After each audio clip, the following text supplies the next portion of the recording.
how's it going, everybody? Welcome to another edition of Zoobox Live for February 10th, 2021. We're at a new home. So this is going to be interesting because I still have like over 400 subs on this channel from back in the day. So, hey, maybe we'll get some new scratch, you know? Maybe. If people don't know, we got a hard copyright strike on our Zoobox channel from the good people at the Abram Institute. And they just cited copyright, right?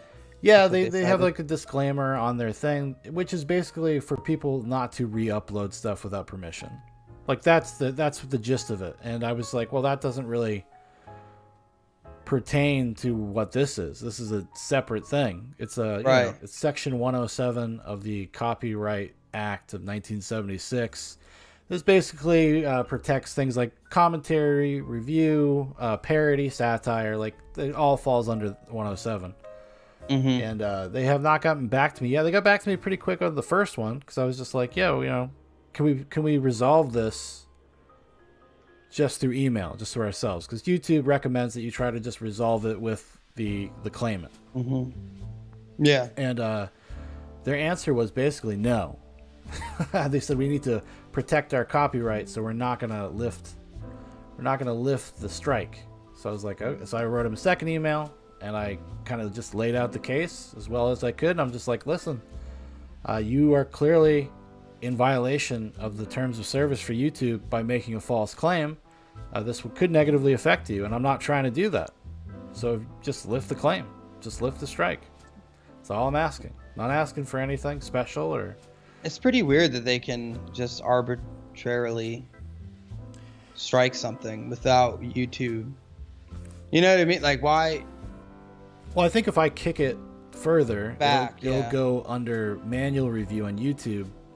The thing that I'm, you know, and I'm not worried about it because I know that I'm in the right. Unfortunately, I can't actually go back and look at the video.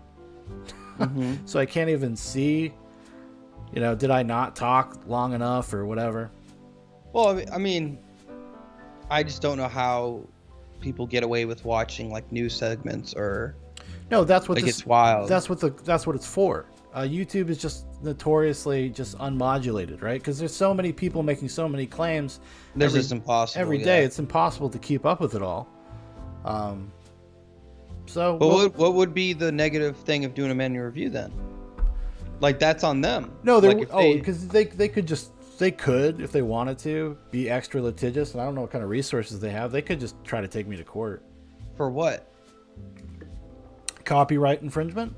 And then they have a bad case. I mean, it's very clear cut what this is. It's something that happens every day. How are you not protected? How are you not? I just don't understand how you like if it's like YouTube manually reviews it. How could you be held liable when it's the service reinstating it? Like how could you be held liable? Because I'm not 100% sure if YouTube would be just like, oh, we're hands off at this point in the process, and now it's between you two. I don't know if that would be a thing that they would do. I have no idea. I mean, if they're in violation of like YouTube's terms of service in terms of like the rules about reporting, then YouTube should take action against them immediately. But I have no idea, Dan. Like the only thing I've ever dealt with on the channel is Warner Brothers Music Group blocked the video. They didn't strike our channel. They didn't do anything. They just blocked the video. And I appealed the block, and I said, "Listen." So who decides of strike or not? I'm not 100% sure. It says YouTube is supposed to, I think, manually review it or something. That just makes no sense. But dude. I can't imagine that they did. I remember specifically the video in question because it wasn't what I thought it was going to be, and I got bored and I just shut it off. I just moved on. Like it was a very brief segment on a nightcap. Yeah. And so I don't really know. I mean, because people, all the time with the hot reacts things, they're always like, people leave comments like, "Dude, listen to the song," and then do it. It's like you can't do that. Like if I were just to upload the song, that's copyright infringement. Because I have to transform it. I have to make it my own. I have to add criticism or commentary or analysis or whatever for it to be protected under Section 107. Like that's just the deal. That's just the reality. Because basically, you can't hurt their market share. Somebody can't come to you. Well, you can't make money off of it. And I don't. We don't monetize. So. Right. So I don't know. No, but even if I did monetize, like it would be covered under fair use. I mean, people do this literally every day. Every movie analysis you see, every channel like that. Well, yeah. Like, how do you get away with watching a trailer? Or how do you get away with, whatever? Well, sometimes it depends. Some companies are more litigious than others. Like Warner Brothers is notorious for flagging shit. Notorious. Well, so that's kind of bullshit. Yeah, so we'll see what happens over the next couple days. If not, we're here on a friend's channel. Yeah. And also we might venture out. It might be a good opportunity to try Twitch, to try D-Live maybe. They're pretty lax over there in terms of what you can and can't say or talk about or whatever. Right. Although they've been worse. They've been more hard edged lately though. Well, that's the thing, dude. It's like this is kind of the tragedy of big business. Like once money starts getting thrown around at the level that it has been, and the adpocalypse and all this stuff, it just sucks. Like, how can these people just do copyright or is it DMCA? Right? That's what it is, as far as I know. Yeah, they did. I've heard a hard strike on your channel. Yeah, you're like, how can this be fair? Well, and the thing is, how can you be an upstart YouTube guy or whatever, and you want to review some content or look at something that is maybe in the popular sphere, in the zeitgeist, and then you're taken out of that? It kind of suppresses people. Well, it does, and I think that this group in particular. They're a cult. It's like Scientology. I'm sure if you would have done one on Scientology, they probably would have fucking. Yeah, so they're going to be more like trying to turn, get anything that's like negative or dissident taken down. Because I mean, we've made fun of Abraham before. We've talked about Abraham a few times, and whatever. I don't even know how they found it. It's not like we don't get views where it's like tens of thousands of people watching it that would bring it to some larger attention. So I have to imagine I probably tagged it in the tags because you want people to find your videos, and they probably were searching, and then they scrubbed through the video. Yeah, I mean, it's not that hard to click around until you see you could just go to the bar at the bottom and see where the footage is, right? Yeah. It sucks. I just don't see how they could even, because technically YouTube is the host of the platform. So why don't you just make a deal with them? Be if they ever hit you back, be like, hey, I'll remove the entire video. Can you just take the strike off? I don't know. Yeah. I mean, but at the same time, we shouldn't have to. You kind of got to stand up for yourself a little bit because we shouldn't have to do that. So contact YouTube. That's what I would do. I would put a manual review. Fuck it. I just don't see how they can sue you. The only option I have is to make an official claim, which they warn you, are you sure you want to do this? So it's because it's why? What do they warn you about? Because you can be open up to a lawsuit. You open up yourself for a lawsuit. Really? Yeah. That seems ass backwards. Well, because they're the copyright holder, quote unquote, and they can protect their copyright. I guess, yeah. I mean, but why can't, when Warner Brother does their thing, why can you get that removed? Because I have a feeling the Warner Brothers thing is probably a bot, because they're part of the content ID system on YouTube, where they submit what material they have, names of songs. I just don't see how they can do a hard strike. I just don't understand how can they do a hard strike. Because somebody claimed this is my content, and it's not allowed to be on here. Right, I get that, but I don't know. I don't just fuck it. Are they really gonna sue you? I don't know. Or us, whatever. No, I don't think so. I would be very surprised. But you never know with these kind of, these nuttier people. You just don't know. Yeah, that's true. You don't know what they're gonna do or what they, how petty they are. I don't understand why YouTube, you can't put a setting on that's transformative, and so it's known so that no one can DMCA you or. Well, there was a time where YouTube was very pro creator, and very pro Section 107, very pro. They were even there was a big thing. It was 2015. Maybe 2016, where they're just we will actually if your claim is valid, we will actually like hire the lawyers and stuff. Like YouTube will be part of the lawsuit. Yeah, well, I guess it's also they're just too big. It just must be the insane Well, amount they were of... big then. I mean, the 2015, 2016. It's just that so Yeah. many people were getting pinched for these like false DMCA takedowns. Because if you get 3 of these within 90 days, you're done. You're toast. Oh shit. They just delete your channel. You don't even send you anything. That's so fucking crazy, man. That is so wild that they could just up and remove your channel. Like they should at least give you 24 hours to post a video. And like letting people know. Yeah. Well, it's just weird. It's just weird. But like that's the thing is what we're running into is these closed circles of, I don't want to say power, but if you don't play exactly by the rules, you get removed. Mm-hmm. And it's like that was the point of like having an open source platform, right? Like free or whatever. Yeah. That they're gonna make money because people are on their website. They're getting AdSense or whatever. For every single time, you know, you click on a video or whatever. And it just sucks. It's like how they must be losing money. But I don't know how much it is.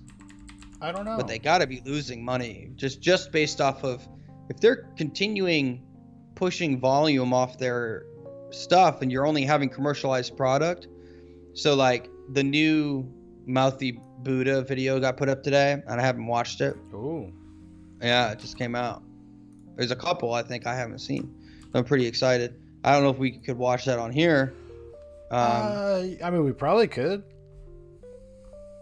Can you watch BitChute videos on here? I mean, I can send you. I can do it. Oh, you mean on the watch together thing? I don't know. Yeah. I don't know if that's do they have A BitChute possibility. in here? Screen share, webcam, Daily Motion, Pinterest.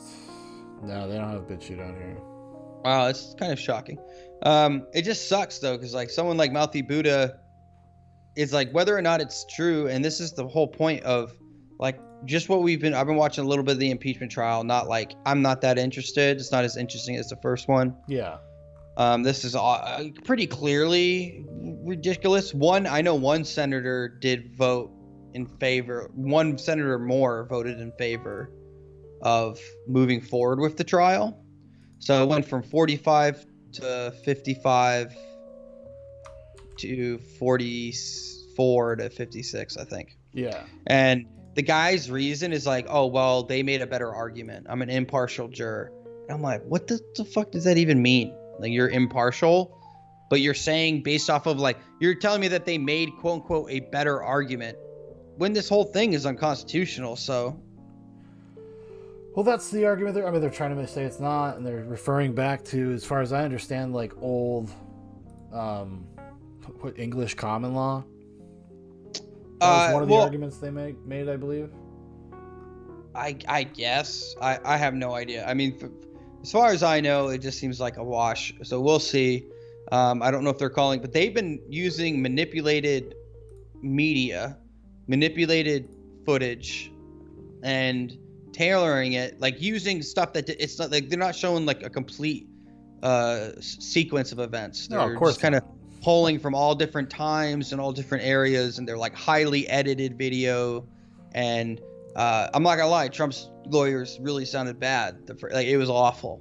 Yeah, I saw some of it. They were just like they were lost.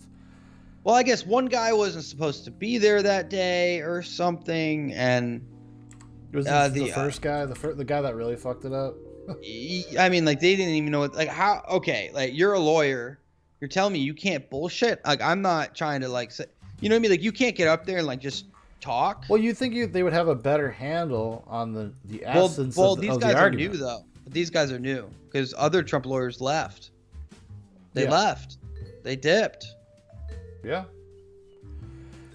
But what I'm So saying is, if you're going into this, the idea that they don't have like a sense of like what their argument is, I thought was kind of weird because they felt like they were floundering. I think the guy one of them gave an interview where he was just like, yeah, we weren't really prepared, and then we changed our strategy after listening to the Democrats, their lawyers. So it's like, welcome, Carlson. So it's like, sorry everybody. So yeah, I don't know. I mean, that's like, I guess that was contributing to their messiness, their lostness, or whatever. Well, I mean, as far as I listened to, like it just didn't seem like there was a clear. It's so, as far as I understand, it's clear. This is unconstitutional. The way the Constitution is written, it's for office holders, not for people out of office. That's what the point of impeachment is. That's it. What more do you need? And then, hey, First Amendment. His speech is protected under the First Amendment, but they have to have these grand, long speeches or whatever, and they have to dig into the history. It's like, how hard is this for people to understand? You guys are lawmakers. But no, it's all political theater, and we have to play along, and they're going to waste millions of dollars doing this just to what? Prove a point? Like, if they still have to get another 11 people to move from Republicans. Is it possible? Sure. But, jeez, man. Like, people need... And did you see how they were roasting Ted Cruz? Oh, about Did you see that? The Shakespeare Sound quote? And he quotes Shakespeare, something about Sound and Fury, which is blah, blah, blah. And then this famous, 2 million or so Twitter followers, she says, oh, I can't believe he doesn't know that's not Shakespeare, that's Faulkner. Yeah. And then it's from Macbeth. Yeah, and everyone's like, it's from Macbeth. It just, the disgust, who cares? Why everyone just wants to get one up on each other, man? Honestly, who gives a shit? We live in an era where that's what it's all about. It's all about social media dunks, and that's the problem with half of the journalists working right now. They're all these new millennial journalists that got hired at these institutions through nepotism or whatever, and their entire worldview, their purview, they're raised with the concept of social media and and clout, and that's what they chase. It's very destructive, honestly. Well, it's just not necessary, and I'm not going to sit here and act like there was ever a civil discourse. There was always some level of animosity. I'm sure that New York Times leaned a little bit one way, but they were pretty subversive about, how they stated things. They didn't want to be come out completely as one side. Yeah. But every mainstream media outlet is pretty much left leaning. So it's just the hypocrisy of everything. Every day, the CDC puts out a thing saying that they have proven that double masking is more effective. It's what do we need to do this for, man? What are they going to start forcing people to double mask now? Well, that's going to be the guideline, and then there's going to be probably a lot of companies, corporations that will, say that as oh, if you want to come into our store, you want to do this, now you have to do this because this is what the CDC recommends. Oh, it's just crazy. It's crazy. And then the Biden administration is talking about shutting down all domestic travel to Florida. Or putting them as flagging Florida. So if you're traveling to and from Florida, no travel, no flights. That would seem very specious. I don't know. I mean, they're private companies. Well, I know, but the president is not in charge of these private. They would have to agree to that. Of course. But also, that's not entirely true. TSA is a federal agency. TSA can determine that those flights would be unsafe. Actually, yeah. And they may be able to issue tickets, but that doesn't mean they have to let people get on the planes. It'd just be that simple. If you're traveling to Florida, you can't get on this plane. If you're leaving Florida, you can't get on this plane. Yeah. So it's getting down to this is where, but then at the border, they're allowing illegal immigrants to come in, and they're not giving them COVID tests.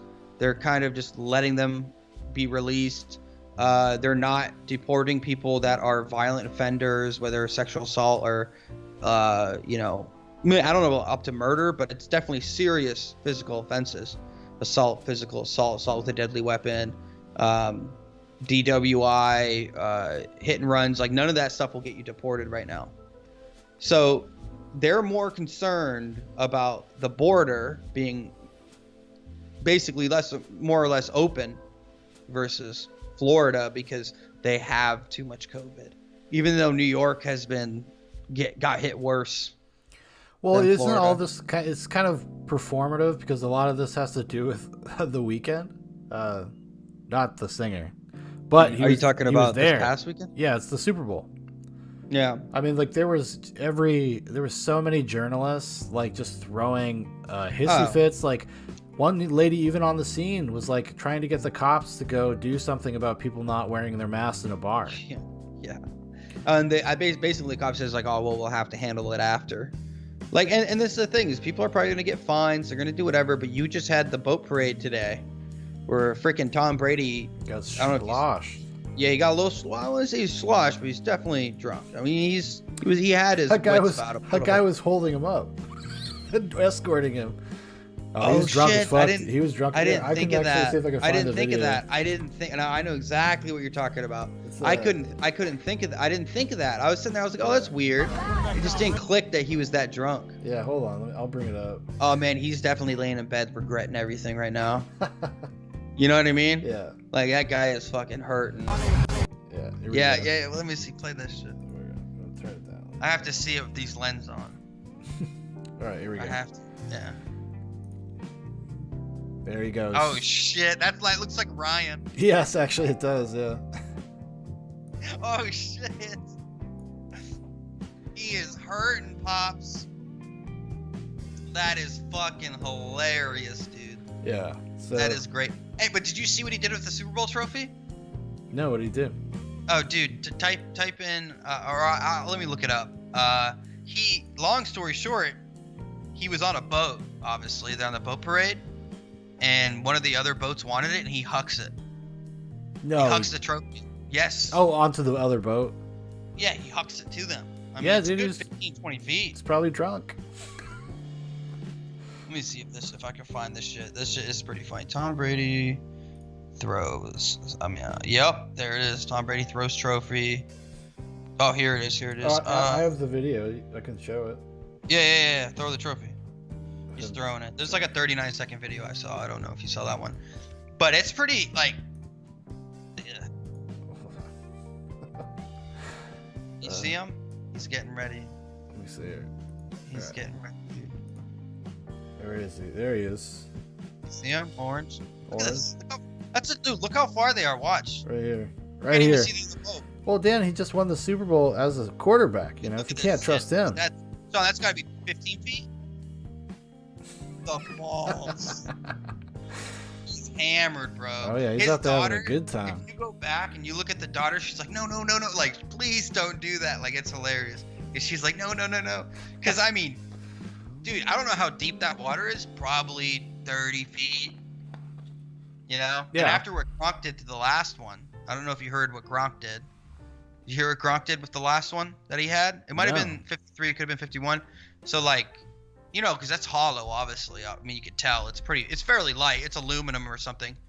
And Gronk picked up it was one of the older Super Bowl trophies. It was 51 or 53. And someone threw a baseball, like, and he was holding, like, a baseball bat. And he, like, swung and hit the baseball and it dented it. Like, it dented the crap out of it. Yee. Well, there you go. I mean, you know, what are you going to do? I mean, but this is the thing, dude. That's America right there. Like, they're having fun. They're living their life. They're on their boats. They're outside. And people are mad because, like you look at the pictures from this recent weekend of the Super Bowl down in Tampa, and then you compare them to a couple weeks after George Floyd died. The same amount of people, same number, you know what I mean? Like, it was same shit. Probably worse because people were like walking and breathing and running and rioting and looting, and it's the same shit. Yeah. What are you looking at, dude? What are you reading? Oh, it's just like some. Or actually, I can probably just show the tweet on the screen. Let's see here. It says, "Why does Tom Brady look like Snooki here?" There's a picture of Snooki from the Jersey Shore, hammered, and her friends are holding her up as they walk on the beach. Pretty accurate. It's fairly fucking accurate. It was a good time to celebrate, man. And like, I've never seen Tom Brady drunk, so that was cool. That's another thing. Maybe he really is getting ready to retire, you know, letting it go a little bit. Yeah. But Yeah, but good. Congrats. But people got to make a big deal about it. Now they were like talking shit about him because he was holding his daughter. She's like 10. She's not like, he's like holding her and he's standing on land. He's just like holding her. Yeah. And you can tell he's having a good time. He's putting the peace sign up and there's a whole story to that. But whatever. It's just people are always going to find a way. And they're talking about how when Tom Brady won, people were saying, I can't believe people are celebrating Tom Brady's victory in Black History Month. This is so like white supremacist. What are they supposed to do? He won. I know, but it's just ridiculous. It's ridiculous. I just don't understand why people give a shit. And people should be. I think it was like Jamel Hill said something to the effect, no one should be celebrating this, Tom Brady, blah blah blah, because Colin Kaepernick got blackballed by the NFL. Yeah. And you're like, dude, listen, Colin Kaepernick was an okay quarterback. Yeah, but these things they have nothing to do with each other. It's the Super Bowl. Well, he is a Trump supporter. Yeah, so, I mean, I guess so. Yeah. No, I mean, like as far as people know, he doesn't talk politics, which is smart. No, it's all because of the hat from 2016 that was in his locker room, and because I think it's known that they are friendly. And there's pictures with them and stuff, but it's you're rich guys, you be at the same place or whatever. I heard that Trump invited them to Mar-a-Lago because Biden's not having them until after COVID to the White House. Probably. Which I always think is a weird thing when they like. It's a time-honored tradition. Is it anybody? Is it any sport? Is it all? It's every sport, right? It's basketball, football, baseball. Yeah, from any professional or collegiate teams usually end up going. Like if you win a championship, we're in the Rose Bowl, then you go to it's just custom. It's tradition. It's a time-honored tradition. It's like playing the national anthem at all sporting events, right? Well, I don't know if you heard, but the Dallas Mavericks said that they're not going to do it. They're no longer going to play. This is an NBA team, mind you. Yeah. They're no longer going to play the national anthem because people don't feel like, I'm guessing on the team or in the organization, feel that it represents them accurately. Like that's where we are, and where Mark Cuban is very supportive of China, won't speak disparagingly about China because it's one of the largest sports in China is basketball, NBA. Yeah, NBA. Because there was that Rockets manager, a couple years ago, talked shit about, he said free Hong Kong. Yeah. And he got almost fired. And China was like, oh, we're out. And then the way the fucking NBA groveled, it's so gross, man. It is. It really is disgusting. I mean, honestly, you know what they need to do? What? They need to make a law where no U.S. media can be shown. You can't do that. No U.S. media can be shown what? In China. None. Oh, I can't do that. No, dude, no. Why would you want...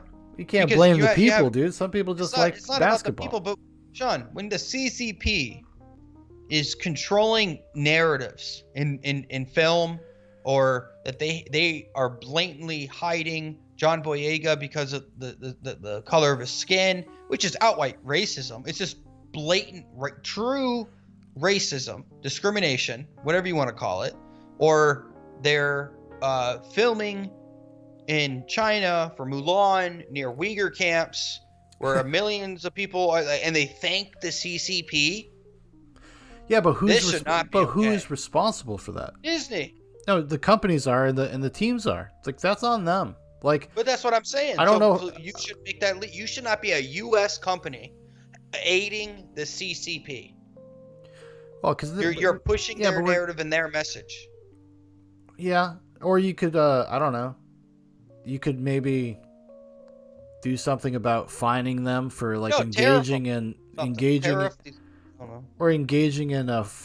propaganda for a foreign actor or something. I don't know. Well, it's just gross though. How can you call yourself an American company and then you speak about racial justice, equity, and all this bull crap because Americans are so bad off? We got problems, sure, but we're okay. Where they literally got slaves and killing people. And it was actually there was a recent story about the women in the Uyghur camps used as basically prostitutes, sex slaves. Yeah. No, they're not prostitutes. They're sex slaves. They ain't getting paid. Yeah, They well, get it's paid. just they're sex trafficking. I mean, like any type of human trafficking. It's actually there's a lot. I actually learned this by listening to Tim Pool because they had like a ex person who was sex trafficked. You know what I mean? And she's kind of an advocate now. Her name is Eliza, I think. I can't remember her last name, but she's pretty interesting. And she really, and they had, because I'm a member. I'm a member of the Timcast. So I go to their website, timcast.com. Go check it out. timcastirl.com. It's pretty fun.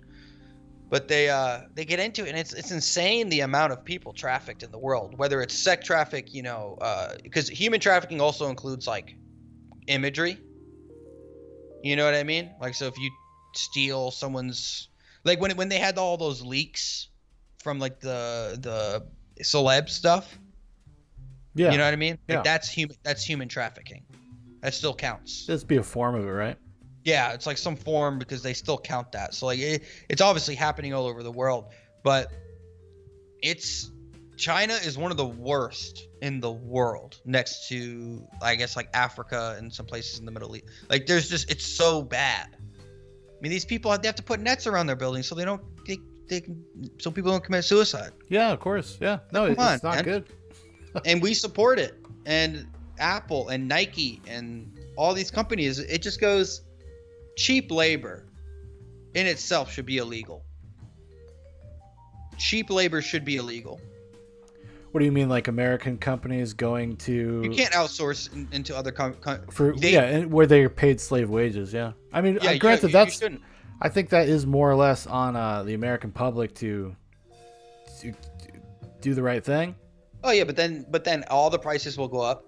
Food prices are going. They're going to. I mean, if you're going to pay people a fair wage, that's why they're so cheap. They're so cheap. Oh, relatively. They're getting paid pennies on the dollar. But that's why they're cheap, because they go there because they save so much money.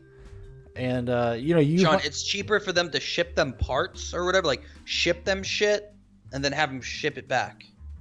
You know what I mean? Yeah. It's like cheaper for them to send it across the ocean. Oh, and that was the whole thing with trying to bring American businesses back by creating an environment and incentives for companies to stay in America, stay in the United States, because that's what caused them to leave. Where we had so many regulations and stipulations that the companies were just like, well, we can go get it cheaper somewhere else. I don't know how anyone can believe anything the CCP says. Like, I don't get it. And then the WHO goes over there, does their investigation into the lab leak hypothesis, and they say, no, it didn't happen. Like, they had a year to clean up. Yeah, how are you going to do that now? How are you going to prove what that do you now? mean? I mean, What do you maybe, mean? I don't know, maybe there's Bull crap. some type of digital forensic evidence, like, a paper trail. Sean. So they're creating super soldiers. They really are. Probably. They're genetically altering in the womb, and then they steal the children, and then they raise them as super soldiers. We got a bunch of Captain Chinas out there. I mean, like, we're gonna have to start doing it to just be competitive. Honestly. Like, Probably. no, I mean, it's just like the Russians. Like, we all know they've been doping and doing all that shit for decades. Yeah. There was a reason why they were so dominant and feared for a long time.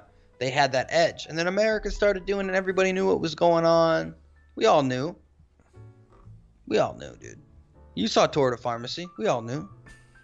Fucking that shit, when he picks that dude up. If you guys haven't seen Tour de Pharmacy, check it out. It's got some funny ass parts.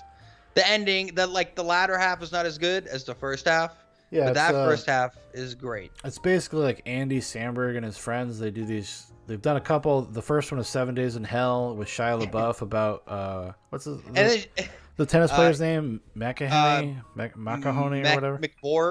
McBorg and McEnany or something. Yeah, something like that. You know what I'm talking about. Yeah. Dude, but do you know that it's funny because didn't Shia really go star? He went and starred in the real movie. I think we're messing that up. I don't think that's right. Was it not Shia in the? Because Shia the Goof? starred in the real movie. Oh. I think. If he starred in both, it wouldn't surprise me. But I know I'm pretty sure. I don't know. I don't think they did though. Prophet stopped by. He says, just dropping in to say I love you, and I'll listen tomorrow while I'm cutting the meats. Keep me just the right temp. Hell yeah, boy. Got to keep it cold. Time. Got to keep it nice and cold, nice and chilly around here. Yeah, I mean, I don't know how we even begin to address these things, and it's just It's almost like it's too late. It feels like No, it but in terms of like our associations and all that stuff, especially with China specifically. James Lindsay went on a great rant today, and James Lindsay can be annoying on Twitter. Honestly, sometimes he posts too much. Well, he's become a troll. But not, I mean, not yeah. to say that he's wrong to feel the way he does, but he's definitely has the vibe of a troll. He's kind of like, I would say, he's not as good as Michael Malice, but he's up there. He went off on some people like earlier. I try to find him, man. He tweets all day. This guy tweets all fucking day. This is crazy. Like, it's every 10 minutes probably. Like it's his job. Well, I guess he's kind of positioned himself as this being his job. I mean, he's an interesting guy. Like, I can't find it, but basically he breaks down how to beat it, how to beat the system that we're currently entrenched in. And what his main idea is, he's like, can you stop what's happening from happening? He goes, no. But you can pour some sand in the gears. You can slow it down. You can, like, basically, you may not be able to stop it completely, but you may be able to at least slow it down to the point where it would probably destroy itself. Because eventually all they're going to have left is to eat each other, which is what we're already seeing. Yeah, you already see it. Yeah. Yeah, so, like, I think he's right, and I think it's when it comes down to the hypocrisy of these companies and how they're all about equity and justice and all this bull crap while people are dying for their products or being mutilated, sex trafficked, or just trafficked, period, just so that their products can be made, just so that they can get a better deal. I feel like this is going to be an issue, because what we've seen with all this inflation of our money, if you have been following it, gas prices are going up. You're going to be seeing food prices going. Things are going to get far more expensive, like far more. I would probably I was reading this article, and the guy's like probably 30-40% more expensive every 6 months for the next 5 years. Like, so if you were going to buy a gallon of milk, like that's usually 99 cents at Walmart, it'll cost you 3 or 4 for like the crappy milk. Yeah. So like expect that. Like expect things to get more expensive. Yeah, I would expect things to get more expensive. I mean, I will wait and see. I don't know. Like in theory, yes, that should happen. That is what's going to happen. So we'll see. I don't know. I don't even know if it's a theory at this point. That's just what happens. You know what I mean? Like every country. I know, but I have currently, I have zero faith in anything anybody says about anything right now. Because I guess. I mean, I don't know. We just find money when we need it somehow. Like, yeah, but I mean, don't understand. So did Venezuela.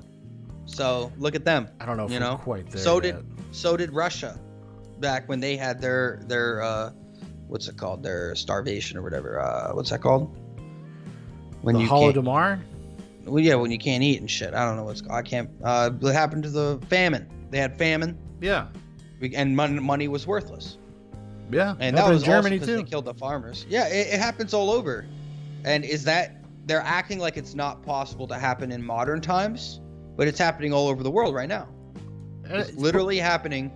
Go look at Venezuela in the 70s, Sean. No, I understand that. What I'm saying is America might be a unique use case just because of the way the system operates on a global scale and America's kind of importance in that system. I don't know how that's going to work out in the end. That may be true. I mean, just like what happened in 2008 with the banks, like there was a housing crash and some people really did suffer. Like, you know, a lot of people did. A lot of people did. Yeah. But we still somehow just magically fixed it. We just gave them people money. Like it just happened. And I don't know, and I'm not savvy enough, I'm not well versed or well read enough to really be able to read the tea leaves on that. I would imagine, just out of common sense, pragmatism, that like inflation will occur. And it's going to be about trying to slow down the amount of inflation. It's trying to scale it. If they can scale it properly. I don't even know if it's possible. Yeah, neither do I. I have no idea. Like, it's just like, you know, you're talking so much. It was 70% of all money ever generated this year. It's like all U.S. money ever generated was generated this year. And it's like all these. It seems like a cataclysmic event. It just doesn't seem like it's possible. And we're still sitting here arguing or not whether we should open up our economy. Like my friend, Both his parents got it. Both were hospitalized. Okay, Yeah. like pretty severely. Yeah. And his grandmother is still there. It's a tragedy. This is awful. And he's taking it obviously pretty serious. And he goes, maybe they're not the healthiest people. No disrespect to them, but maybe maybe there's some genetic shit. I don't know. And he's like, so I got the vaccine. And I'm like, hey man, that's okay. You do what you want. It does affect people. There's no doubt it affects people. But why would we shut down everything again? Like, we can't. Well, that's the thing. Like, you have to be practical, and we've talked about this 1,000 times, but it's more just less about like taking responsibility for your life and those people in your life, and try to mitigate your risk as much as possible. Like, if you have people in your life that could be negatively affected by COVID, then you should take the precautions, and you should do that. Whether that's to like stay away from your grandparents or whatever. Like, there are things that you can do. Anyways, what's the breaking news? Breaking news: Gina Carano. Yeah, I had fired from the Mandalorian for an abhorrent and unacceptable social media posts. Did they actually name it, or is this like a sensationalized thing? Because I have IGN. I don't know. Is IGN a reliable source? The Gizmodo article, because I saw it right before we went live. Because I think this broke around like 9 something. But yeah, she I don't know. She just kind of came out and said that like just the kind of typical, there's a difference between men and women. People are saying it's due to the fact that she used the Holocaust as like an example for something. She goes, Jews were beaten in the streets, not by Nazi soldiers, but by their neighbors, even by children. Because history is edited, most people today don't realize that to get to the point where Nazi soldiers could easily round up thousands of Jews, the government first made their own neighbors hate them simply for being Jews. How is that any different from hating someone for their political views? How is that any different for hating someone for just their political views? Which is spot on, because it's about dehumanization. Yeah, but like othering people. It's pretty wild. She's been embroiled in like minor controversies for a few months. And apparently, behind the scenes, Jon Favreau, the director, who also, he spearheads the Mandalorian. Apparently, like, he was the one behind the scenes being like, no, we're not going to fire her because of Twitter. But that show, all of the actors involved in that show are very woke people. And Pedro Pascal, the guy who plays Mando, the main character, his sister just came out the other day as a trans person. I have a feeling that probably had something to do with it. So it said Gina Carano by some Lucasfilm representative. What? I'll bring up the article. From IGN? This one is from Gizmodo. Okay. I can bring up the IGN one. Do you got it handy? Can you send it to me? Yeah, I can send it. to you.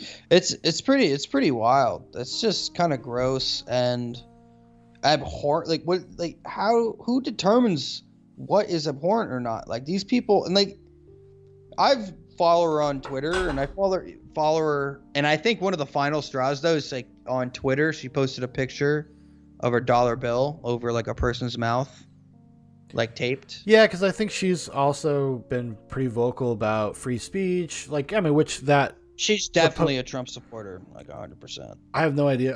She's probably kind of she might be more apolitical. Like to have these kind of stances, Dan, is traditionally is an apolitical thing. It's only been in the past couple of years where it's been like very illiberal out there, right? It's been the past like 4 or 5 years. So if you're somebody that's in their like mid 30s or whatever, and you've been insulated from a lot of this because you're a celebrity, you're just like, what the fuck are you talking about? What do you mean I can't like have this opinion? Were you crazy? Well, it's just like the statement from the representative of Lucasfilm says Gina Carano. You sent me the article so I could throw it up on the. I did. Oh, you did? Okay. Did I not? Yes, I swear I did. Okay. It just sometimes this thing is. Yeah, it doesn't notify. Let's see here. Let me know when it's pulled up. Okay, it's up. So it says actress Gina Carano. Is that how you say her name? Carano. Known for playing former Rebel Alliance soldier Cara Dune on Disney's The Mandalorian, has been fired from the show, according to IO9. In a statement sent to IO9, a Lucasfilm representative spoke on the matter. Gina is not currently employed by Lucasfilm, and there are no plans for her to be in the future. Nevertheless, Her social media posts denigrating people based on their cultural and religious identities are abhorrent and unacceptable. Which she didn't do, but yeah. So, she compared, which I said earlier, she compared being a modern day Republican to being Jewish during the Holocaust. How does that she was illustrating a point, making a point about like these things happen systematically and over a period of time. Like that's the whole thing. Like if you can demonize a group of people to like half the country, which is kind of the psyop, whatever you want to call it, that's going on right now, then that will opens the door to people being like, well, those people fucking deserved it. We don't like those people. Fuck them. And you already see that because you see the hyper reality of Twitter, and that's what Twitter's all about. Well, it's just like, how can these people listen to a minutia? Like, how many like people own Disney Plus and love The Mandalorian and love her character? Like, they're shooting themselves in the foot. No, because because there was a huge campaign, like one of these hashtags. No, I know, but all of this happens on Twitter. That's what I'm saying. All of these decisions are made based on things that happen on Twitter, and stupid.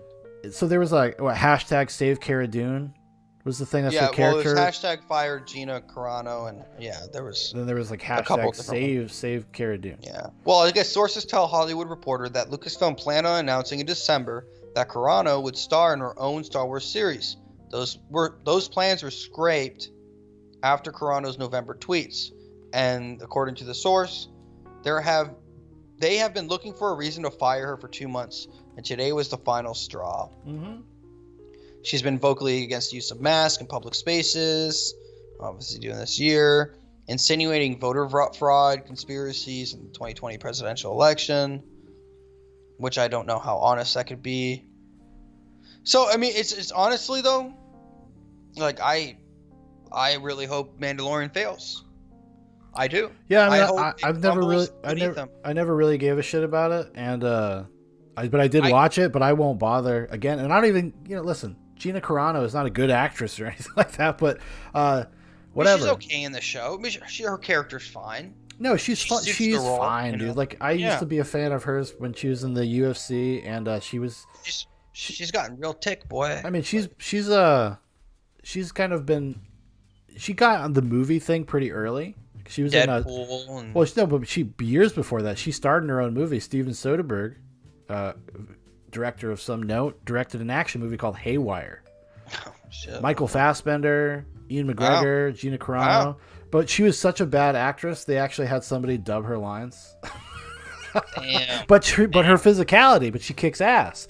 So it was like John Wick before John Wick. It was like this CIA agent that got left out in the cold, or not CIA, but some sort of shadowy government group. It was probably, she's okay. I think she's better now. I haven't seen that movie. I would imagine she's better now than. Yeah, she's not egregiously bad. She's not any worse than half the people in fucking movies, or at least television shows. Dude, have you ever watched Scandal? No, I'm kidding. I haven't seen it. But Empire, just if Juicy Smollett can act, anyone can.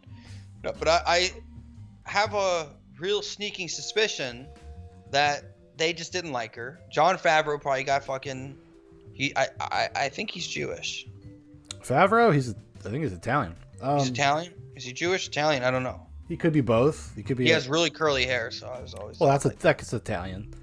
Does Italians have curly hair like that? Yeah. Shit, if I knew, I didn't know that. But it sucks because you get fired for posting something on the edge of. It's a personal opinion, though. It's not like making a declarative statement. It's making a comparison, whether or not. It's like, should you be fired from your job because you believe, in your personal opinion, that what happened on January 6th was worse than 9/11? Because people are saying that. No, I know that. No, I know what you're referring to. It was a Twitter thing. No, of course not. I don't think so. You have a right to your opinion and to feel the way you do. So like, again, another example, like, well, what about all these actors and stuff that are out there calling everyone fucking Nazis and for 4 years? Was that okay? Was that okay to denigrate people by invoking the Nazi, the imagery of the Nazi, of fascism? Yeah. Oh my God! Like, what are you talking about? Thing.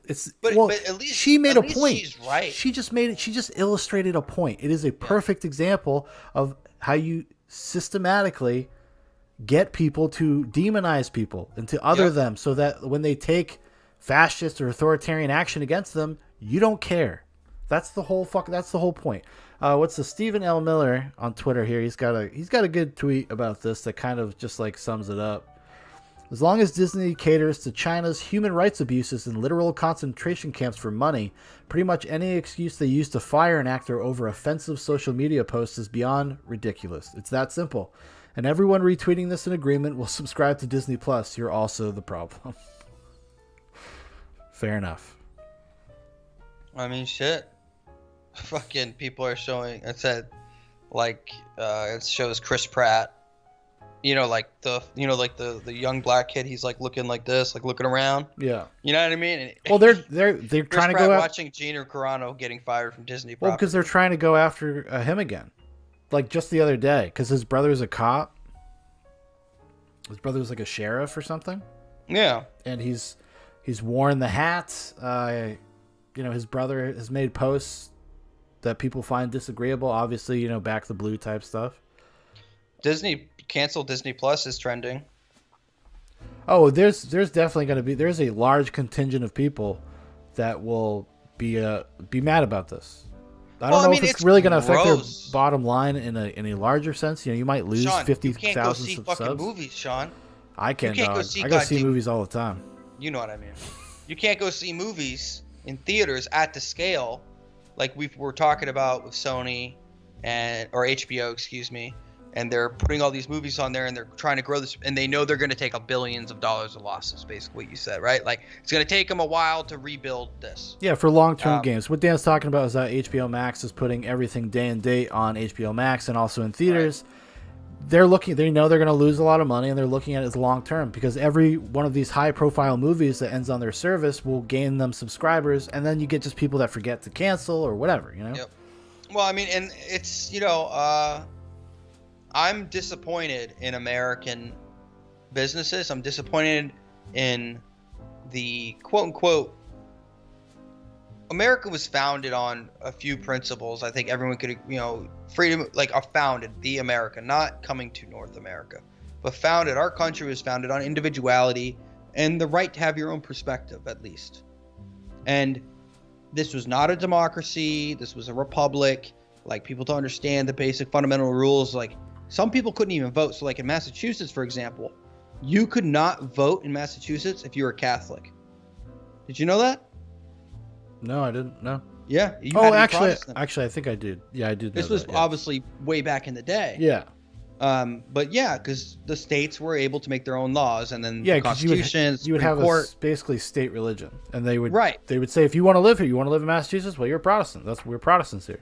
And if you don't claim to be a Protestant, and we fought. It's kind of one of the most hypocritical things, right? Freedom of religion, as far as why so many people fled Europe to be Protestant, and then they're gonna so whatever. So we've gone through all these evolutions, but one of the main factors that has always saved the United States was viewing people as individuals, and then all of a sudden in the 60s with collectivism and the rise of collectivism, basically viewing things only through racial spheres, which was obviously important at the time because there was a lot of racial discrimination. Yes. But when a majority of popular culture is dominated, probably since the 90s, maybe even earlier, but actually even longer than that, all of pop culture, we've always had influences and spheres that black culture really took a strong hold in.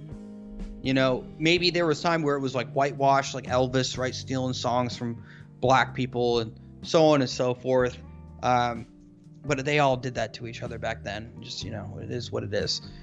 Bob Dylan stealing House of the Rising Sun, from a white guy. That's just what they did. That's just what fucking people did. Or Led Zeppelin stealing from everybody. Supposedly. I think they had to settle a couple times. Yeah. But you go through all, the black people have such a prominent place in our society today. What, in pop culture? In every aspect. I mean, not in a collectivist nature. I'm just saying individuals,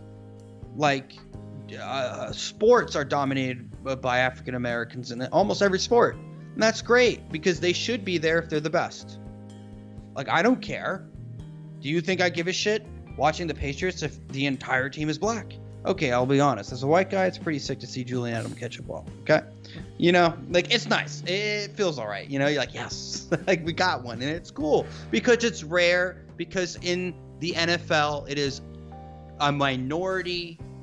You're a minority if you're a white receiver. That's just in general, okay?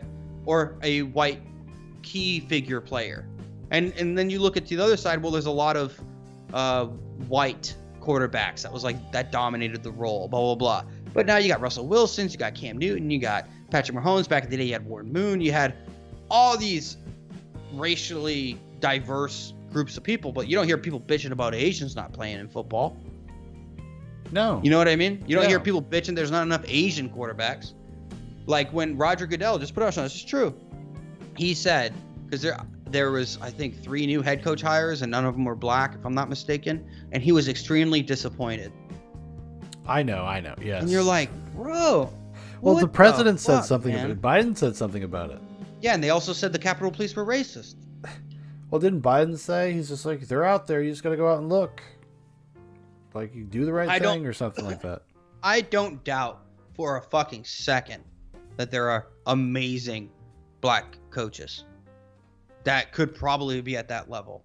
Yeah, but that's true. I don't doubt it. There's talented people that get overlooked in any type of discipline, right? But it's I mean, not how many just- great probably not bands? just they're How many black, great bands toil away at nightclubs? Like, they're better than most. They'll be better than 90% you hear on the radio, and they just never find the context or the opportunity or whatever, and that happens.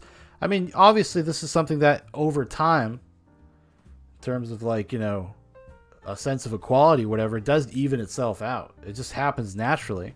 So when people want to artificially do it, that's when people start getting defensive and they get their hackles up because you feel like somebody's like calling you a bad person. Like, that's what makes people feel defensive. Nobody wants to be fucking told they're racist or they're a bad person. Like, they don't want to engage with you when you start the conversation that way. And it's just I think it's just a negative approach. And like, negativity is often just met with negativity. Like, if you want to actually do something that's going to have some sort of real effect and that people will embrace and feel good about, like, just, you know, chill out. Talk to people on their own terms. Well, I mean, it's just fucking gross that it's always through the lens of some sort of minority status, however you want to view it. You know, like, even Ben Shapiro does it. Like, I was the most attacked Jew of 2018 or whatever. Like, he says that all the time. I was the most worst treated Jew on the internet. Yeah. And it's like the right plays these things too. Like Burgess Owens, who used to be in the NFL, is now a senator, or I think he's a representative. He's in Congress or Senate, I can't remember. And some white liberal reporter writes about how, because Burgess Owens basically came out and said, cut the shit, like, cut the crap about all this like racism nonsense and in sports, like, it's not necessary. The best should be there, and it is what it is. Not saying there aren't going to be obstacles and barriers for different groups of people, different ways. Like, let's move on. And this white liberal guy like wrote this whole article about how Burgess Owens doesn't understand what America is anymore. Like, he's out of touch with what Black America is. Yeah, because you're not. It's like what Joe Biden said. You know, it's like, if you don't vote Democrat, you ain't black. That's how these woke white scolds. These woke scolds feel about black people that don't toe the line. They just completely dehumanize them. They completely act as if their opinion doesn't matter all of a sudden. They just kind of literally remove their personal experience from life and their ability to express themselves. It's very shameful. It's shameful behavior, and it is, in essence, it is like racist as we understand what racism is. Well, it's because like Burgess Owens' experience is being denied based off of and he said, well, don't white splain to me. Mm-hmm. You know, which is obviously he's being facetious. He's being facetious, yeah, but there's no goddamn doubt. Right. But this is the issue though. We've been through a lot in the past few years. You know, we have. like Trump, hate Trump. We've been through a lot. You know, COVID, agree, disagree, still been through a lot. Whether how much was forced or needed to be forced, it's up for debate. New report for the CDC. I don't know anything about it. I'm not a doctor. Supposedly it was 1,600% over inflated the number of cases, supposedly. I don't know. Whatever. Look into it yourself. There's enough out there to say, we just got to stop. Like, what is going on here? How can we give these people power? And did you see what the CFO said of Twitter? Oh, didn't you send me that? I sent you the 34-second video. Yeah, it's like, it it's pretty gross because they're basically saying even if Trump runs for office again and returns to be president, they won't give him a platform. Yeah, they're not going to let disgusting. him It's disgusting. on. All right, we'll check out the clip. See what he says for himself. I don't want to take him out of context or anything. So let's go on. Recenter that there. For you, President Trump was banned. Former President Trump was banned. If he came back, ran for office again, and was elected president, would you allow him back on the platform? No. So the way our policies work, No, I will not. when you're removed from the platform, you're removed from the platform, whether you're a commentator, you're a CFO, or you are a former or current public official. And so remember our policy. Yeah, but wouldn't he have his POTUS account? I don't know. Is that like a workaround? Mm-hmm. You know what They I mean? blocked it last time. Oh, well, they blocked it. I don't think they suspended it, but anyways, yeah. I mean, isn't this what Jack Dorsey's like? Yes, we need a path to redemption. To redemption, yeah. I guess that's completely out the that. window. Yeah, that's over. It's just so gross. Oh, go ahead. Sorry. Go ahead. To make sure that people are not inciting violence. And if anybody does that, we have to remove them from the service, and our policies don't allow people to come back. So no. He was removed when he was president, and there'd be no difference for anybody who's a public official once they've been removed from the service. I have a real hard time that's such bullshit. But so people are commenting on this Gina Carano situation. Yeah. And it's like Jewish people are going, as a Jewish person, this is fucking vile and unnecessary. Relating to what she said that I read earlier about Jews. And the comparison. Well, it's about the treatment of them. It's not even about Jews specifically. They're just that's the case study. That's the example. Yeah. That's what happened. Right. And she goes, Gina Carano needs to be held accountable. The oppression my people have faced because of our religion and ethnicity is not the same as political disagreements. Well, if you decide to use the political spectrum to I mean, she's making just the point of it's all about coming together, and this is what happened to the Jews. If everyone would have stood up and said, no, we're not going to hate people for their religion or their ethnicity, then it probably wouldn't have happened. But people went along with it, and it's the same shit that we're seeing. Like, the media is absolutely disgusting. They're gross. These people are gross, man. Yeah, it's fucking wild.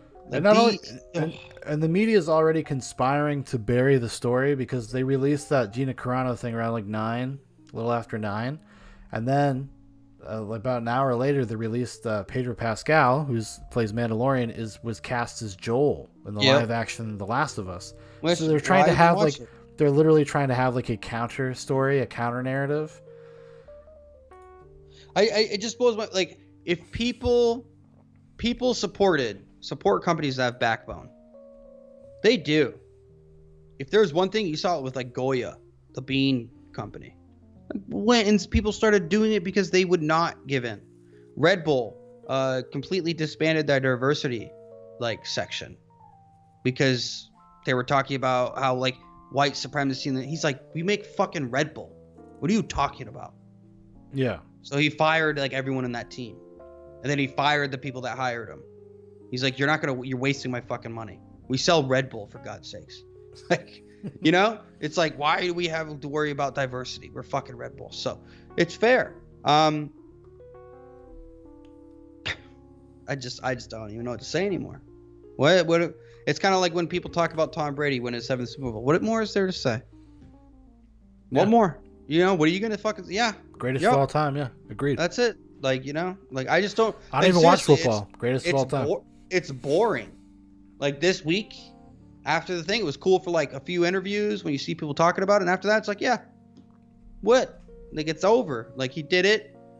Now it's funny that he got drunk and he threw a fucking Super Bowl trophy. That's been the highlight after the Super Bowl, because people that I'm not even gonna get into it. It's just people are fucking being dumb.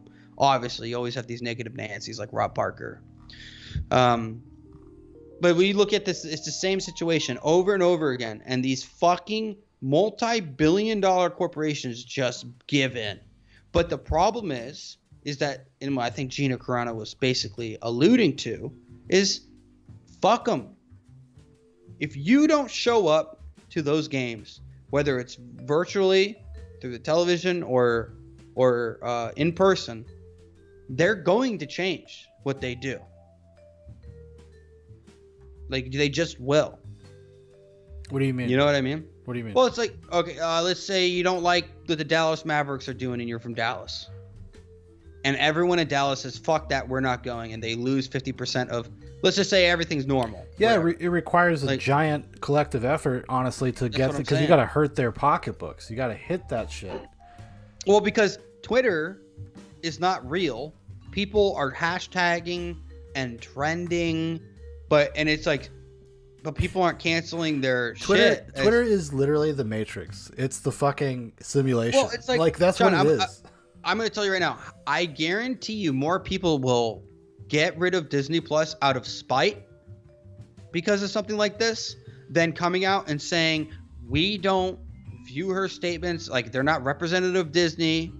Just have a backbone. They're not representative of Disney, but she has her First Amendment right to freedom of speech. Yeah, they're never going to do that. They're never going to do that.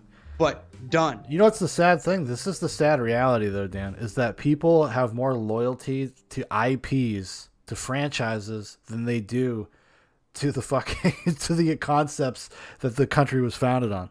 They have more loyalty to fucking Star Wars than they do your right to have an opinion, and that's the sick part of it too.